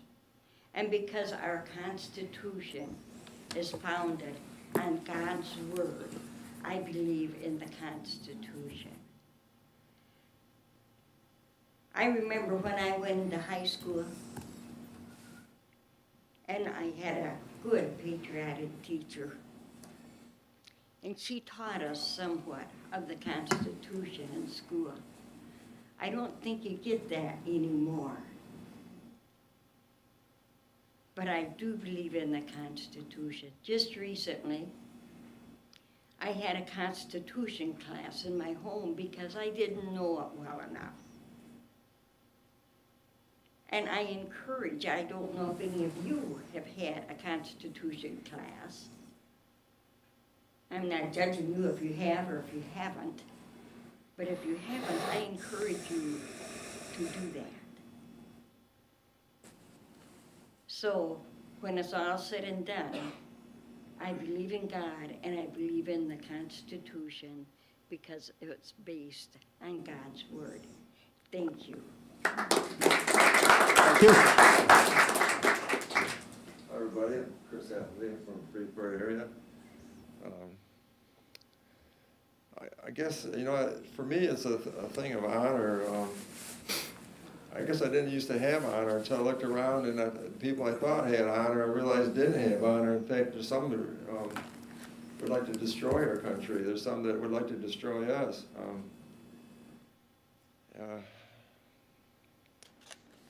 I just think that my rights are God-given rights, like the lady said, and no man can negotiate my God-given rights. They don't have the authority to do so. And I'm probably not going to unload all my guns, and I'm probably not going to live any different than I've been living because somebody wants to pass some unconstitutional laws. And I think some people, like I said, are out to destroy this country. George Soros funded people, and I'm not going to let it happen. And all these guns and ammunition that are being bought up, it's going somewhere, and people aren't really liking what they see. And I really think we need to avert what could be brewing. And I think turning decent citizens into criminals isn't the way to go about it. I'm a good-hearted, good-natured man, and I don't even kill animals, you know. I eat them, but I don't kill them, so I guess I'm a hypocrite. I feed possums, raccoons. I've been feeding alley cats for 14 years, and some people want to beat me up for that. But anyway, I guess I'm grateful I have a voice, you know. I'm a little shaky, but I appreciate my opportunity to say a little something. But, you know, I love my country and my family, so God bless you guys. Thank you, Chris.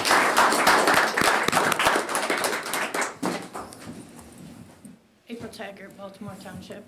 I do not do public speaking. This is horrible. April? You got this. So, you absolutely have nothing to lose by voting on the resolution. This is a red county. There's nothing intimidating about all these wonderful people that I surround myself with. Like, any one of them would give the shirt off their back for any other person if they needed it. We are united, and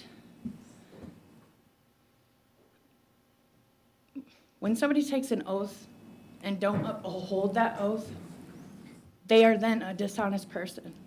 So, are you an honest person or a dishonest person?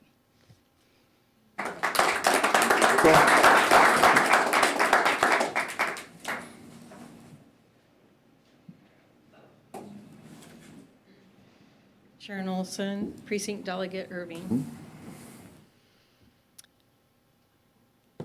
I took the oath and I served.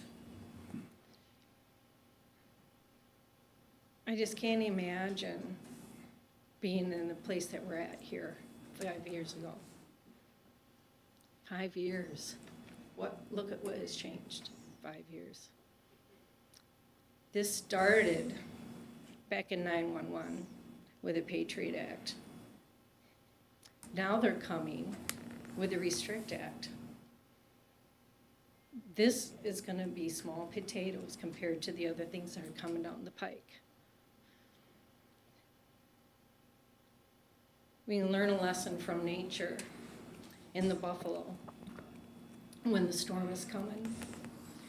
Other animals run away, the buffalo heads into the storm because you get through it faster and you take the storm head on. It takes the same amount of energy to run whichever direction you're going to go. Are you going to get worn out and overtaken, or are you going to go through the storm and come out the other side? Gary?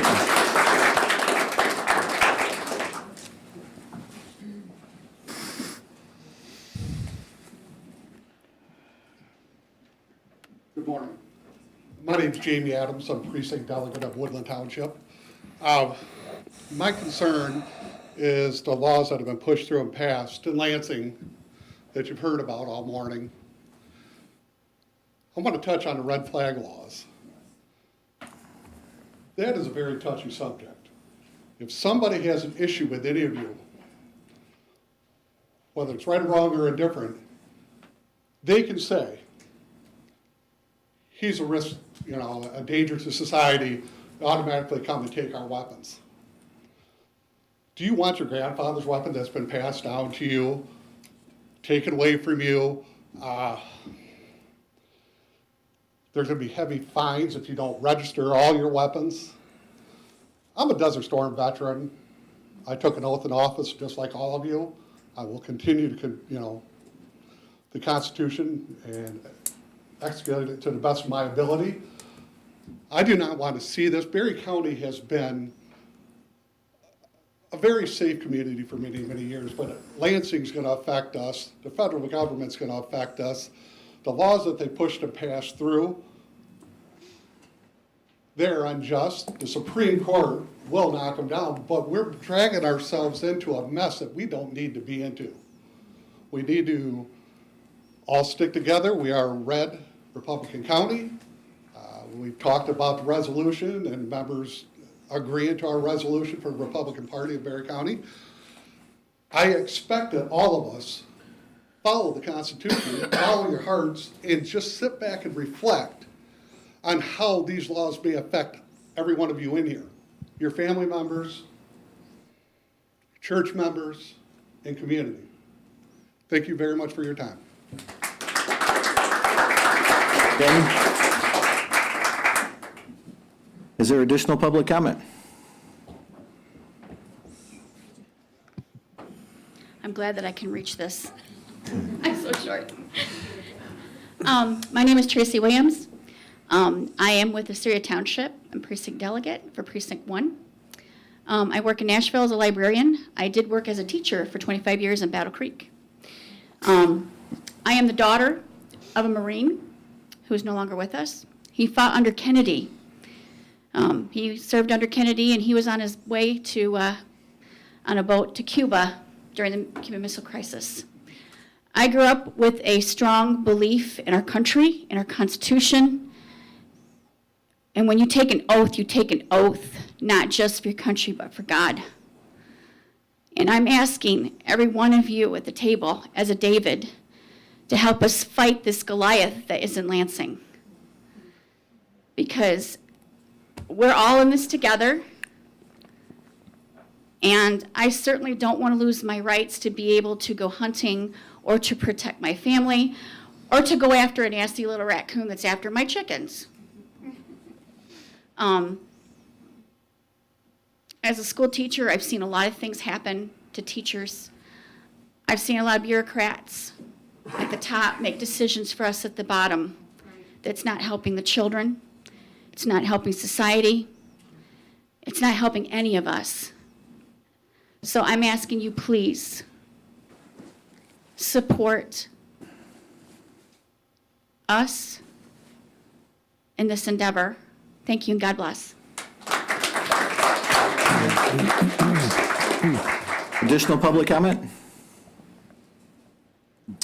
Hearing none, we'll move ahead with our agenda. No, Sharon's getting out. Oops. Okay.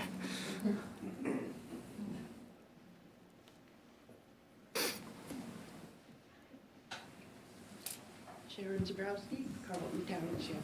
Can't hear you, Sharon. Sharon Zabrowski, Carlton Township. Today's discussion has really been good. It's a lot better than some of the ones we've had in the past. I've been here when I've heard Republicans, not all of us, threaten you commissioners if you don't do what they tell you to do. My favorite threat was, if you don't do what we tell you to do, we're going to run candidates against you and replace you. Well, for some of you, they already did that in the last election, and we see how that turned out. The people of Berry County spoke loud and clear. They don't want commissioners who can be run by one group of people who only want their agenda and could care less about anyone else or anything else. The people of Berry County voted in commissioners they felt have respect for all the people who live in Berry County. Commissioners who will always put Berry County first and who will stand against all threats and always do what's best for all of Berry County. Here's what I expect from you commissioners, and I'm sure I'm not the only one with these expectations. Number one, to always do what's best for all of Berry County. Number two, to protect Berry County from being run by one particular group of people, but to keep it a democracy run by the majority. Number three, to represent all the people of Berry County, no matter their political views, religious beliefs, education, financial standing, or even if they have purple hair. I realize these are very high standards, but we, the people, voted you into office because we know you will do the job, no matter how difficult. Thank you. Karen? Is there additional public comment? Okay, we will move on with our agenda. Unfinished business, we have none. New business, we have none. County Administrator's report? Chairperson's report. I am all set as well. Vice Chairperson's report. I'm all set, thank you. Commissioner reports, Commissioner Tunison. I went to Hastings Township last week and also attended Rutland and had a good response there. We talked a lot of things about what we're doing here and had good response for what we're working on, so. Awesome, thank you. Commissioner Campbell. I only have that Johnstown Township have officially changed their time of meeting from 7:30 to 6:30, and I found that out the hard way last week. So, it's at 6:30 from now on. Good information. Commissioner Colton. Always good to be the last one. Well, I made the rounds to all my town, 5 of the 6 of the municipalities that I represent. One of them, Castleton, canceled because of that kind of crazy weather that was happening that day. And, things are pretty good. They're supportive of what we're doing, and are interested in what we're doing. And they all are working to improve their areas. Awesome. Commissioner Getty. While I didn't attend the Thornapple Township Board meeting where they appointed a clerk to fulfill the remaining term for Cindy Wilshire's resignation, they did appoint Cindy Ordway to fulfill that term. She was a past school board member. So I'm happy that they've been able to fill that vacancy. I also attended the Village of Nashville meeting for other purposes, but really pleased to hear about the work they're doing in improving their parking lot, their park that's behind the parking lot, and also applying for state grants to improve their small park with pickleball courts and basketball courts. So lots of positive stuff happening around the county. Awesome. Commissioner Smelker. I really have nothing except thanks to Shelley Lake, I won't miss the Irving Township meeting. I'll go on Monday. I thought it was tonight. And last but not least, and also out of order, is our Vice Chairperson's report. Commissioner Hatfield. I have nothing, thank you. Thank you. Okay, back to limited public comment. At this time, any member of the public wishing to address the board may do so for up to 3 minutes. We've missed you while you're gone. Rick Moore. Irving Township. I'm a third-generation Hastings business person, and a little while ago, a person asked me of my political affiliation, and I'd have to go along with George Bush and call myself a compassionate conservative, because I don't follow anybody's rules and regulations usually. And until a few years ago, you could go to Freeport and talk to Dolores Stipp, and she'll tell you I didn't take orders from kindergarten either. And I apologize if I'm looking at you guys too much. But there's less of a crowd right here. So I also want to introduce a little bit of levity into this angry group and say that when I went to school, there wasn't very many guns, but they did promote freshmen in high school getting married. Well, I wanted to marry Bonnie over there, but my wealthy cousin Gary usurped on the deal, so I married his girlfriend. Well, I don't even remember her name. Last name was Brown or something, sure, Brown or something like that. Well, anyway, it just goes to show you that back in the old days, we did things a little different. And I'm still angry at my cousin Gary for doing that to me. And hey, it's only been 50-plus years or something, but I'm angry at him in a pleasant way because he's on his third or fourth wife himself, so I'm only on my second. So I guess things are going okay. And I wish to thank all you folks on the board for your thick skin and your intelligence for being able to deal with angry people in a calm and constructive way, because they're right. We're all right. We're in this together. We're not just a red state or a blue state. We're a state of individuals in which we all wish to work together. And once again, I'll repeat, I haven't met anybody yet that I couldn't learn something from. So don't hesitate to get up and speak. Use the microphone, use your outdoor voice, because we all want to hear you. And I'm Rick Moore. I support this message. Thank you. Thank you, Rick.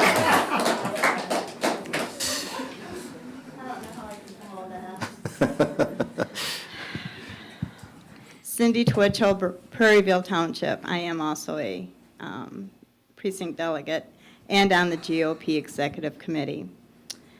First, I would like to say I don't think any of us are angry. I think we're passionate. I really do. And that may come out as anger sometimes when we get passionate because of our voice going up. But when you're dealing with what is taking place today, you can't help but be passionate. We are not threatening you guys. I don't remember anybody saying, and they may have, I just don't remember hearing it, if you don't do what we tell you to do, we're going to remove you. I have said, you took an oath to the Constitution of the United States. You ran on the Republican platform, for which you were elected by the Republicans in good faith that you would stand on that platform. Now, if we find that you are violating your oath of office and you are not doing what we had anticipated or expected you to do because of the platform you ran on, we can and will recall you. That's not a threat. That's what the step is taken when you violate your oath of office and do not do what you you ran on the Republican platform. But I'm going to reiterate a little bit more. The Constitution is not a Republican document. The Constitution is not a Democratic document. It's not for the Democrat. It's not even a document for the people. It is a document to hold government under its jurisdictions where they stand. And our government has gone way over what they have jurisdiction to do. That's what we're standing on. We are standing on your rights. We're standing on your rights. We're standing on the rights of the people of our country that is guaranteed by the Bill of Rights in our Constitution, that is God-given, unalienable. We cannot give it away, and you cannot take it away. And that's the passion we're going to stand on.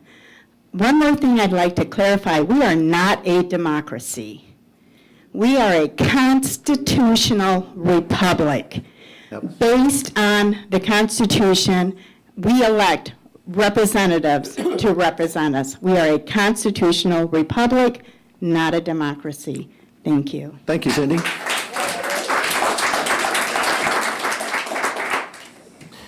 Additional public comment?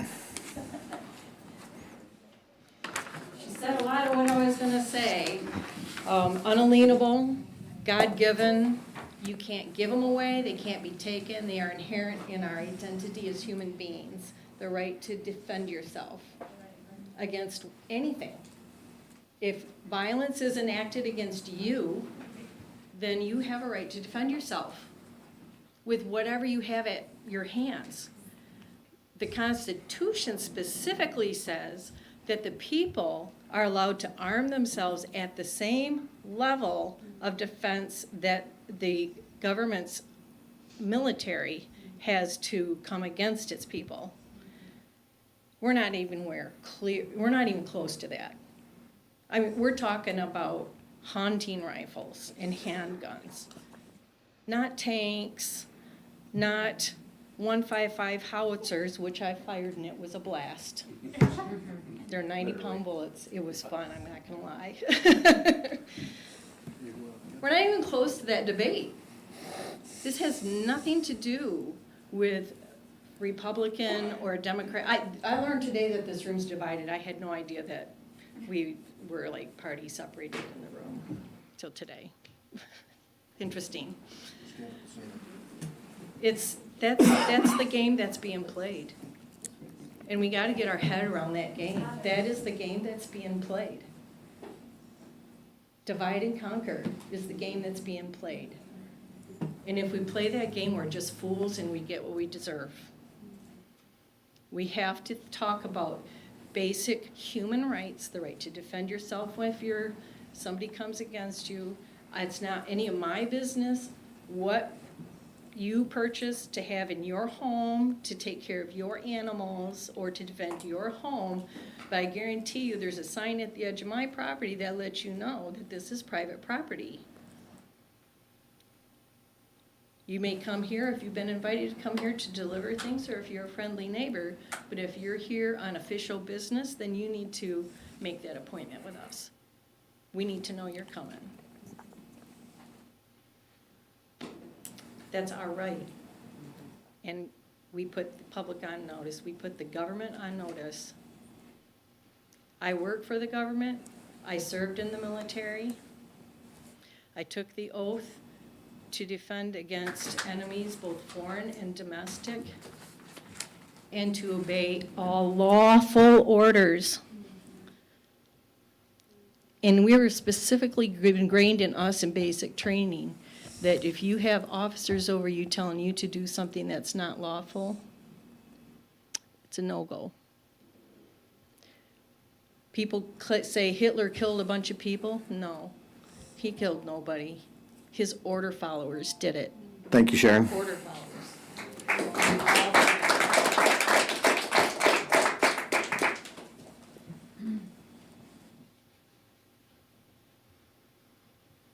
Miranda Schinneberger Howe from Johnstown Township. As I sit here listening today, I'm reminded of the process of change. And when there is change, there is resistance. And that resistance comes in many forms. And right now, we have change within our state, and we have change within our country. Some of those changes are good, some of those changes are not so good. And you all have to decide which changes are good or which changes aren't good for Berry County. Now, for the past 40 years, the state has been under control of the Republicans. And so in Berry County, how long has the county been under control of the Republicans? How long have the Democrats been in a minority in this county? As long as I can remember. And we're not even close to becoming a majority in this county. The majority of the people in this country are centrists. We are the middle. We are the silent majority. But when we talk, when we vote, we roar sometimes, and we roared in this state and in this country. And now you're seeing the resistance against that, to go forward and try to do something about what guns and the gun culture in this country is doing to our children and our grandchildren. And when our grandchildren have to learn how to protect themselves against gunmen coming in with high volume, high velocity rifles, there's something wrong. And we need to look at what needs to change. Thank you. Thank you. Amber Holdress, Hastings Charter. I'll tell you what these gun laws are doing to my children. They're making my children criminals. If they take their BB gun to Grandpa's house, if they let their cousin shoot their pellet gun, it's making them criminals already. I wanted to say that earlier somebody said they didn't feel safe in Hastings or in Berry County, and that just blew my mind because I was born and raised here, Hastings High School, class 2004. My granddad was an old farmer. We've been in this farming retirement community forever. And I feel safe in Berry County because we've kept Berry County small, and I know my neighbors.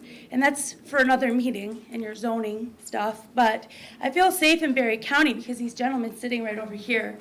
A couple months ago, there was a tree cutting company on behalf of consumers that didn't notify us they were going to be there. They left some equipment in my field, took a lunch break, never said anything. There's no information for their business on their tractors or their equipment. And so I called the sheriff's office. I said, somebody left these tractors in my front yard, and I don't know what's going on. And there was an officer in my house in probably 3 minutes because he was in the neighborhood. And the manager of the tree cutting company said, you must feel really safe in your county having police show up here that fast.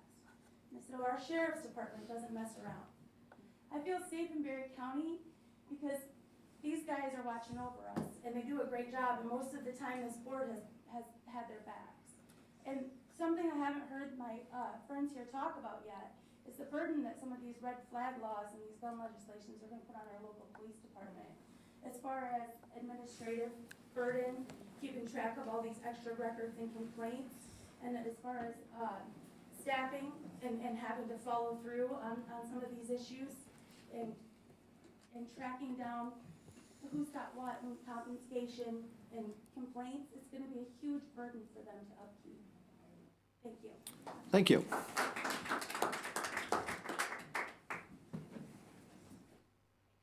Kelly, I think Hastings Charter Township. I was definitely not planning on speaking today. I haven't come to these meetings all of this year, 2022. I think I came to most of these meetings. I just want to comment on the fact that, again, I also heard someone say that they don't feel safe with guns, and I can understand that to an extent. However, a couple years ago, our church started a security team, and because we were receiving threats to our church, and I can tell you right now, I've never felt safer in our church. I consider myself I notice things. I pay attention, and that's how my dad raised me, especially being a woman and, doing stuff on my own. My dad has always been an observer as well. My mom, not so much. And so when my dad's not around, that job has kind of fallen on me as the oldest child of being the observer and paying attention and watching for surroundings. Now, I don't have a concealed carry license, but my dad does. So when my mom and I, my siblings are out and about, even just the fact that I have pepper spray, I feel safer. And I feel even more safer when my dad is there, with his concealed license. But the pepper spray definitely, even just that, gives me a feeling of safety. My friend, and I'm not going to say what college, but my friend that goes to college, they are not allowed to have even pepper spray. Even the simple thing of pepper spray. And she will often call me sometimes and be like, hey, can you just be be on the phone with me. I'm walking by myself. It's late at night. It's dark. I'm, scared. I'm nervous, but I have to get from one place to another because also she's a freshman. She can't even have a vehicle on that campus. Like, she can't drive because she doesn't have a vehicle there. So even the fact that she can't have pepper spray, like, I'm, on the phone with her, making sure she's safe. But just the fact that people at my church, I pay attention, I can tell, I can point out the people that I know for sure are carrying a gun.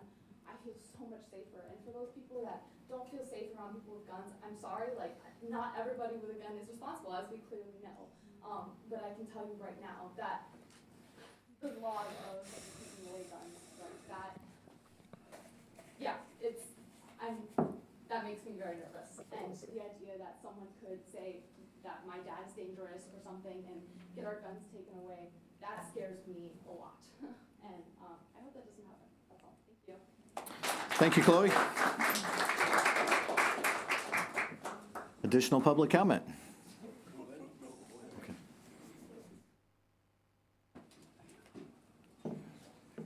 Dear White Nashville, we are a republic. We're not a democracy. Too many people have fallen into that trap of saying we are a democracy. We are in the middle of change. Change can be good or change can be bad. Well, when you have people telling, me and other people that we need to take it to the court because of unconstitutional actions, laws being made, are we really being represented as a democracy or as a republic? Yes, as county commissioners, we could simply put an agenda request form out there, put the resolution on, and have a discussion amongst yourselves how you're going to handle this. You can ignore it, which I don't think is going to be a good thing, and will settle nothing. We're not an angry people, not a mad people. So I'm just heard a lot of things that when we disagree doesn't make us mad. I disagree with a lot of people. Doesn't matter. I said, I'll say hi to you the next time around. That's what we are. I said, it's important that you move things forward, not sit on it. I'm curious about the mental health building property out there. Heard some, I even read it in the minutes. Have we really looked into how it can be marketed? Could we do some property swap to get the Y to give up some property that's developable if that property is not developable, supposedly developable? I did walk it, and I do realize there's some low areas, but there's a lot of high ground there, a lot of big trees. So I think there's still a lot of value in there. We need continued revenue coming in annually. I want my taxes to go down. I want tax relief. I don't want to say, well, we sold this property and you're going to be making up for it. So once again, it's important to look at the big picture. I think the court system in Berry County fails us, the plea bargaining system court, and as county commissioners, you need to look at these. You need to address it. How many programs you have in there that are not living up to, what should the standards be, I guess? What should the success rate be? There's a lot of things to look at, and the court is one of them. I passed out some information on a couple judges at one of the meetings we had. There's some serious concerns there. So it's a big job back there. But you said I wanted it. Nobody forced you there. So, and we as people talk to you. We have public comment. It's not bullying you people. It's telling you our opinion though. And like it was said, some are more passionate than others. Thank you. Thank you, Gary.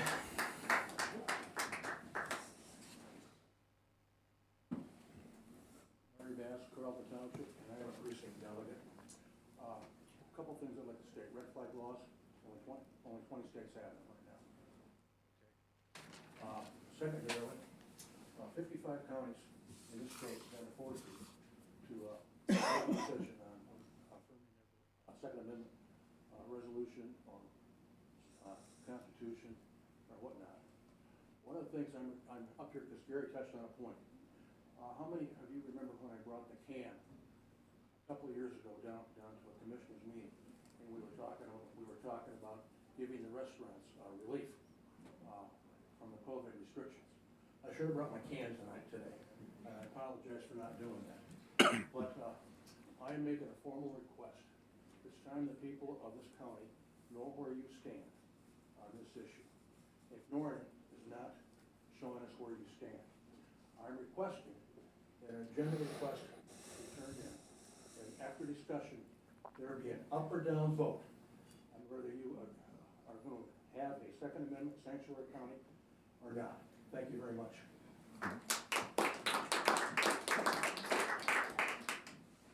Dennis McKenzie from Hastings, Charter Township.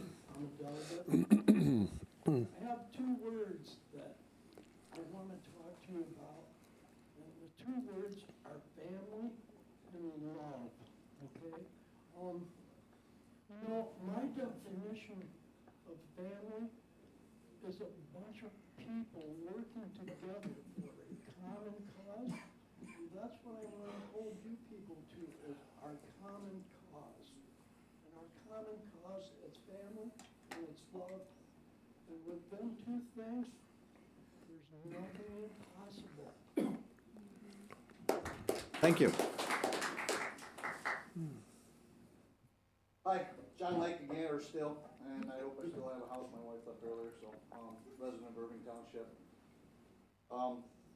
Speaker previously said that it's hard for us to accept change, and I agree. The one thing that has not changed since 1791 is our Constitution, our Second Amendment rights. That has not changed. That is the law of the land. It is written in stone. I always find it odd that, and get it mostly from the left, so I'm sorry about that, but they refer to our Second Amendment as our rights as hunters and sportsmen. Couldn't be farther from the truth. It's our right to defend ourselves against a tyrannical government. At no time in history, at least my short history on this earth, have we been under more attack from the left, from a tyrannical government than we are right now, not from the federal level, but our state level. Representative Regas touched on it earlier. Our Republican representatives, they don't have a voice. Speakers suspended all rules in the House. They gavel them down when they stand on the floor. They turn off their mics. That's the definition of tyranny.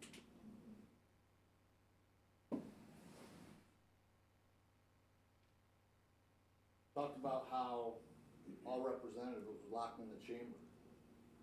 That's pretty scary. That's our government. Locking them in the chamber, coercing them to make a decision. So recently, a group of us, Cindy started this, we've been had two presentations now, one in Berry County and one in Ione. And we're talking about the bills. I've got 17 bills in that binder right there. I don't expect that any of you have read them. I mean, if you have, thank you, right? They're pretty egregious.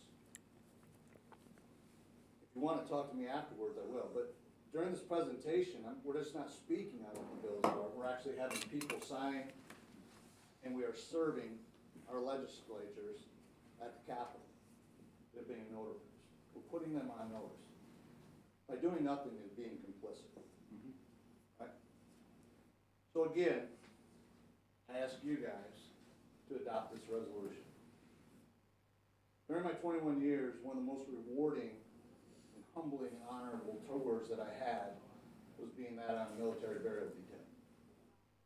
Can't tell you how many people we buried that have fought for this country. Not all died fighting for the country, but all died having fought for this country. It sickens me right now to know or to think what they would think of us and what we're doing. Thank you for your time. Thank you, John. Additional public comment?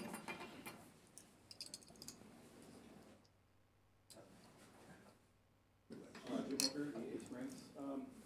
Just some things just to make you think about. So I have a friend who has a pistol.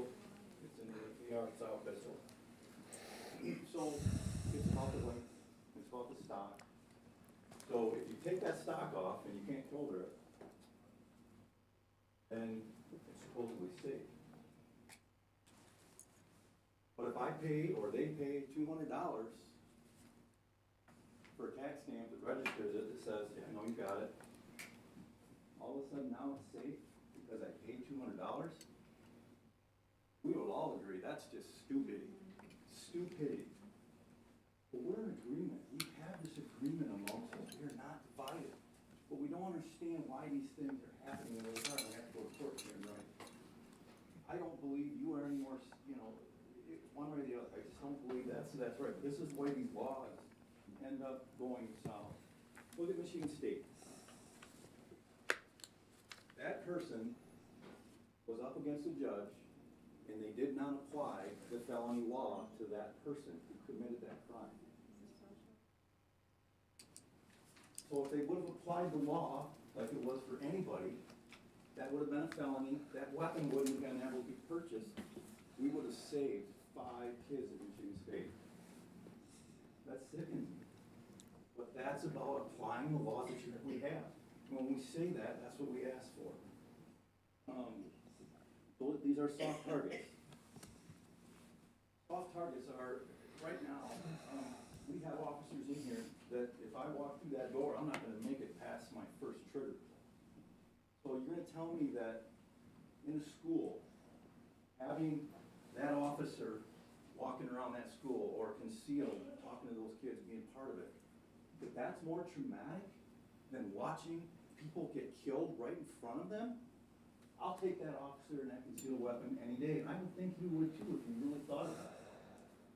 These are trained people. If you've ever taken a CPL course, when you walk out of that CPL course, when they teach that, you go, holy smokes, is this really something that I want to do? Because it is a huge, huge responsibility, and none of us ever want to have to go there our entire lives. But there's a saying, if I get it right, I'd rather be judged by 12 than carried by 6. That's right. Okay? Those are just a few things, and as far as the red flag laws, I think there's a right and wrong way to go about it, and I think there needs to be more discussion, but I think we're going in the wrong direction with this legislation. Thank you. Additional public comment? Going once? Okay, moving ahead. Other business, we have none. Commissioner comments. Commissioner Tunison? Oh, you always seem to start with me. Commissioner Colton? Right, yeah. No, I'm just down to earth. And that's one of the reasons why I ran for this office, because I thought I had something to give back, that I've been very fortunate in my life. And my family's lived here their whole lives, and I love this community. And I love people's compassion that's here. I'm a responsible gun owner myself, Second Amendment supporter. Last year when I was sitting out in that audience, all the time people get up there and say, what are you guys going to do about the Commission on Aging? What are you going to do about all the vacant properties that you have sitting around? What are you going to do about the jail? And I thought, you know what, I want to be part of that solution. I want to be part of that solution, sitting here with these fine group of people that I'm honored to sit here by. And so right off the bat, we took on doing something about the Commission on Aging. We're moving forward with that. Then the vacant properties sitting around, and Gary's right about one thing. Gary White's right about one thing. You better have your big boy pants when you're sitting in these spots. Okay, you got some tough decisions to make weekly. Okay, and we're trying to do the best we can for this whole community. And so the properties that are sitting around, we're trying to do something with that. We're trying to better, every time we sit here, we're trying to do something better. We're working on the jail. We're looking at properties for the jail. We're looking at ways to fund the jail. So we have a lot of responsibilities up here, on top of the fact that I really commend everybody that came here today on the whole issue. So it didn't go on deaf ears. So thank you. That's my. Thank you. Well, I'd just like to say it's nice when we have a full house here, because that shows engagement in the community. And with engagement, we can always work things out. Vice Chair Hatfield. Well, I too want to thank everybody for being here. It's been, I think, a very worthwhile use of our time to hear from you. I also want to thank Bob for saying much of what I would have liked to have said, but you beat me to it, and I appreciate that. But we are trying to address issues that for too long have not been addressed, and I think we will continue to give that our best efforts on your behalf. Thank you. Commissioner Smelker? I agree with Bob 100%, now that I got my voice on. And I have been talking with our sheriff about this resolution, and I'm going to talk to him more. I'm a definite Second Amendment backer, but there is some things in there that I am skeptical on. So it will continue. Commissioner Getty? I appreciate the passion that clearly came out today on both sides. We're a diverse county, and I want everyone to feel welcome to express their comments at these meetings. So it doesn't matter if it takes us all morning. I appreciate them taking the time. Commissioner Colton? I just wanted to share a perspective. I was in the legislature, Michigan legislature, during Republican leadership, and it happened quite a few times where they would lock us in the room, and even with no bathroom privileges, to keep everyone in their chairs. You know, so it's not just a Democrat thing. In fact, one time I wanted to leave when they had us under, you know, they had guards at the door, and I said to the Speaker of the House, I need to leave for a personal reason. And he said, if you leave, I will have the state police bring you back here in chains. And I said, are you serious? And he said, try me. So I stayed.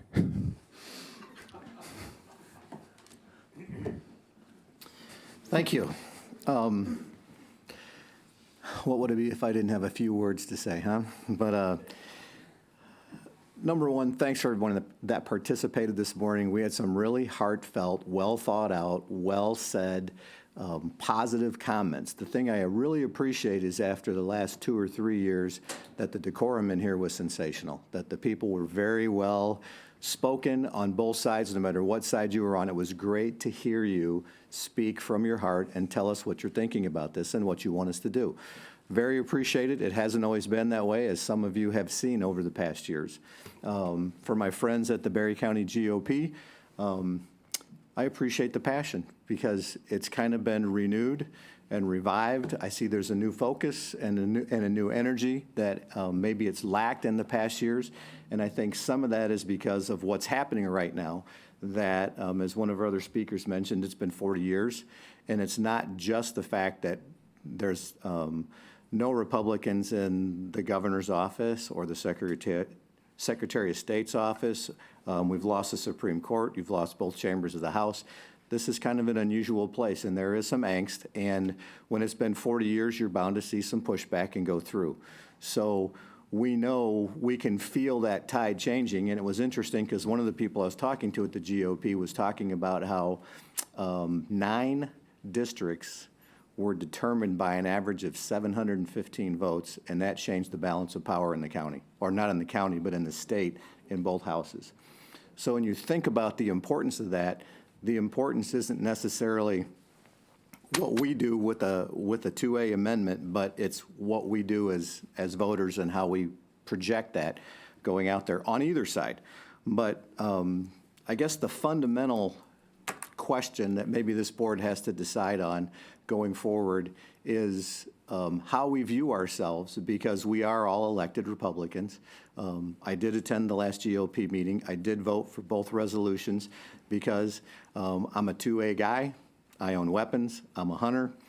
I've got a lot of surplus, probably not as much as my buddy in the hallway there, but we've got a lot of, I'm an NRA card-carrying member, have been for a long time. The question is that my personal beliefs and what I do and what I support and where I put my time and effort and money into and on this board, because I've been a commissioner for 8 years, and in those 8 years, we have never delved into these resolutions. We have stayed in our lane, so to speak. We've stayed, I think Cindy mentioned the word jurisdiction, that we have done resolutions that impact our county, that protect our county, that help our county, that recognize people for accomplishment. That's where we've been. This board has not done political type resolutions of this sort. And since our sheriff is standing out there, I did have a conversation. I think other commissioners have had a conversation.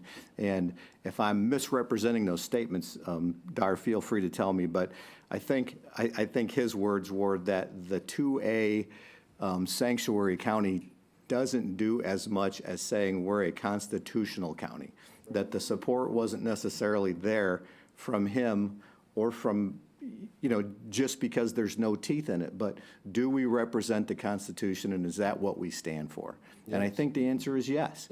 So there's a lot of agreement on our beliefs and what we do, okay? I think that we're not that far apart on it. The question is where this board sees itself, because I'll tell you right now, we have been working our butts off doing a bunch of stuff. A lot of it you don't know about, but there's probably at least over $100 million in grants out there that we've asked to be funded just in the last 90 to 120 days. That's state level money. We're trying to get things done. We're trying to get a broadband grant that will finish the entire outskirts of Berry County. So when the Democrats have control of all the House, Senates, a lot of seats, and they're making some decisions, what attention do we want to be put on Berry County? I'd love to have $60 million or $80 million in broadband grant funding come to our county, because during the pandemic, we had kids that couldn't study from home, during college. So there are these big needs in the county, and we have always been, your commission has been a business-driven, they make decisions. I mean, you've been through some of these things. I brought some of our past agendas: interviews for planning commission, mental health, equalization, Michigan Indigent Defense Council, resolutions pledging full faith. I mean, it goes on. It's business decisions that when you elected us, you put conservative eyeballs behind these seats to manage the taxpayer dollars that you bless us with. That's been our position for the 8 years I've been in this seat. So to change that is a changing of the guard for the board. We have to think about some of that stuff. I appreciate your decorum and your patience. This will not be the end of it. We will consider this thing, and we'll look at this thing and see if there's an avenue forward where there is support, meaningful support for both things. It's just one of those things that I hesitate, because as we talk about resolutions that have no teeth and no impact, we've thrown some stones at other people for feel-good type resolutions and feel-good type things, and this is a feel-good thing that makes us feel better about the fact that we could say that, hey, we're a Second Amendment sanctuary county. But did it do anything? So there's a few things there is some consideration. I promise you that we will give this some consideration and some prayerful thought, that we'll think through this, and we will continue to have conversations about this, because the Constitution is important, and we do see some of those rights being eroded, and it's important that we do what we can do, especially here within our boundaries of Berry County, and we need to support our state reps and people that are in office fighting for us, because they have a tough job. Absolutely. So, apologize that this is going on. We are working on the jail. We are working on projects. We're continuing to keep our focus. We've always tried to stay in our lane and be the best we can be at it, and it hasn't always been easy, and there has been a lot of attacks on the board in the past. This is so much better than what it used to be, so I really, really appreciate the decorum here today and the thing. So I apologize that the board doesn't come off as being as politically driven as some of you might hope. Give us some time to think through some of this and work on this, and I'm sure we're going to have more conversations on it. So, and I appreciate you for sitting through almost a 3-hour meeting for us again.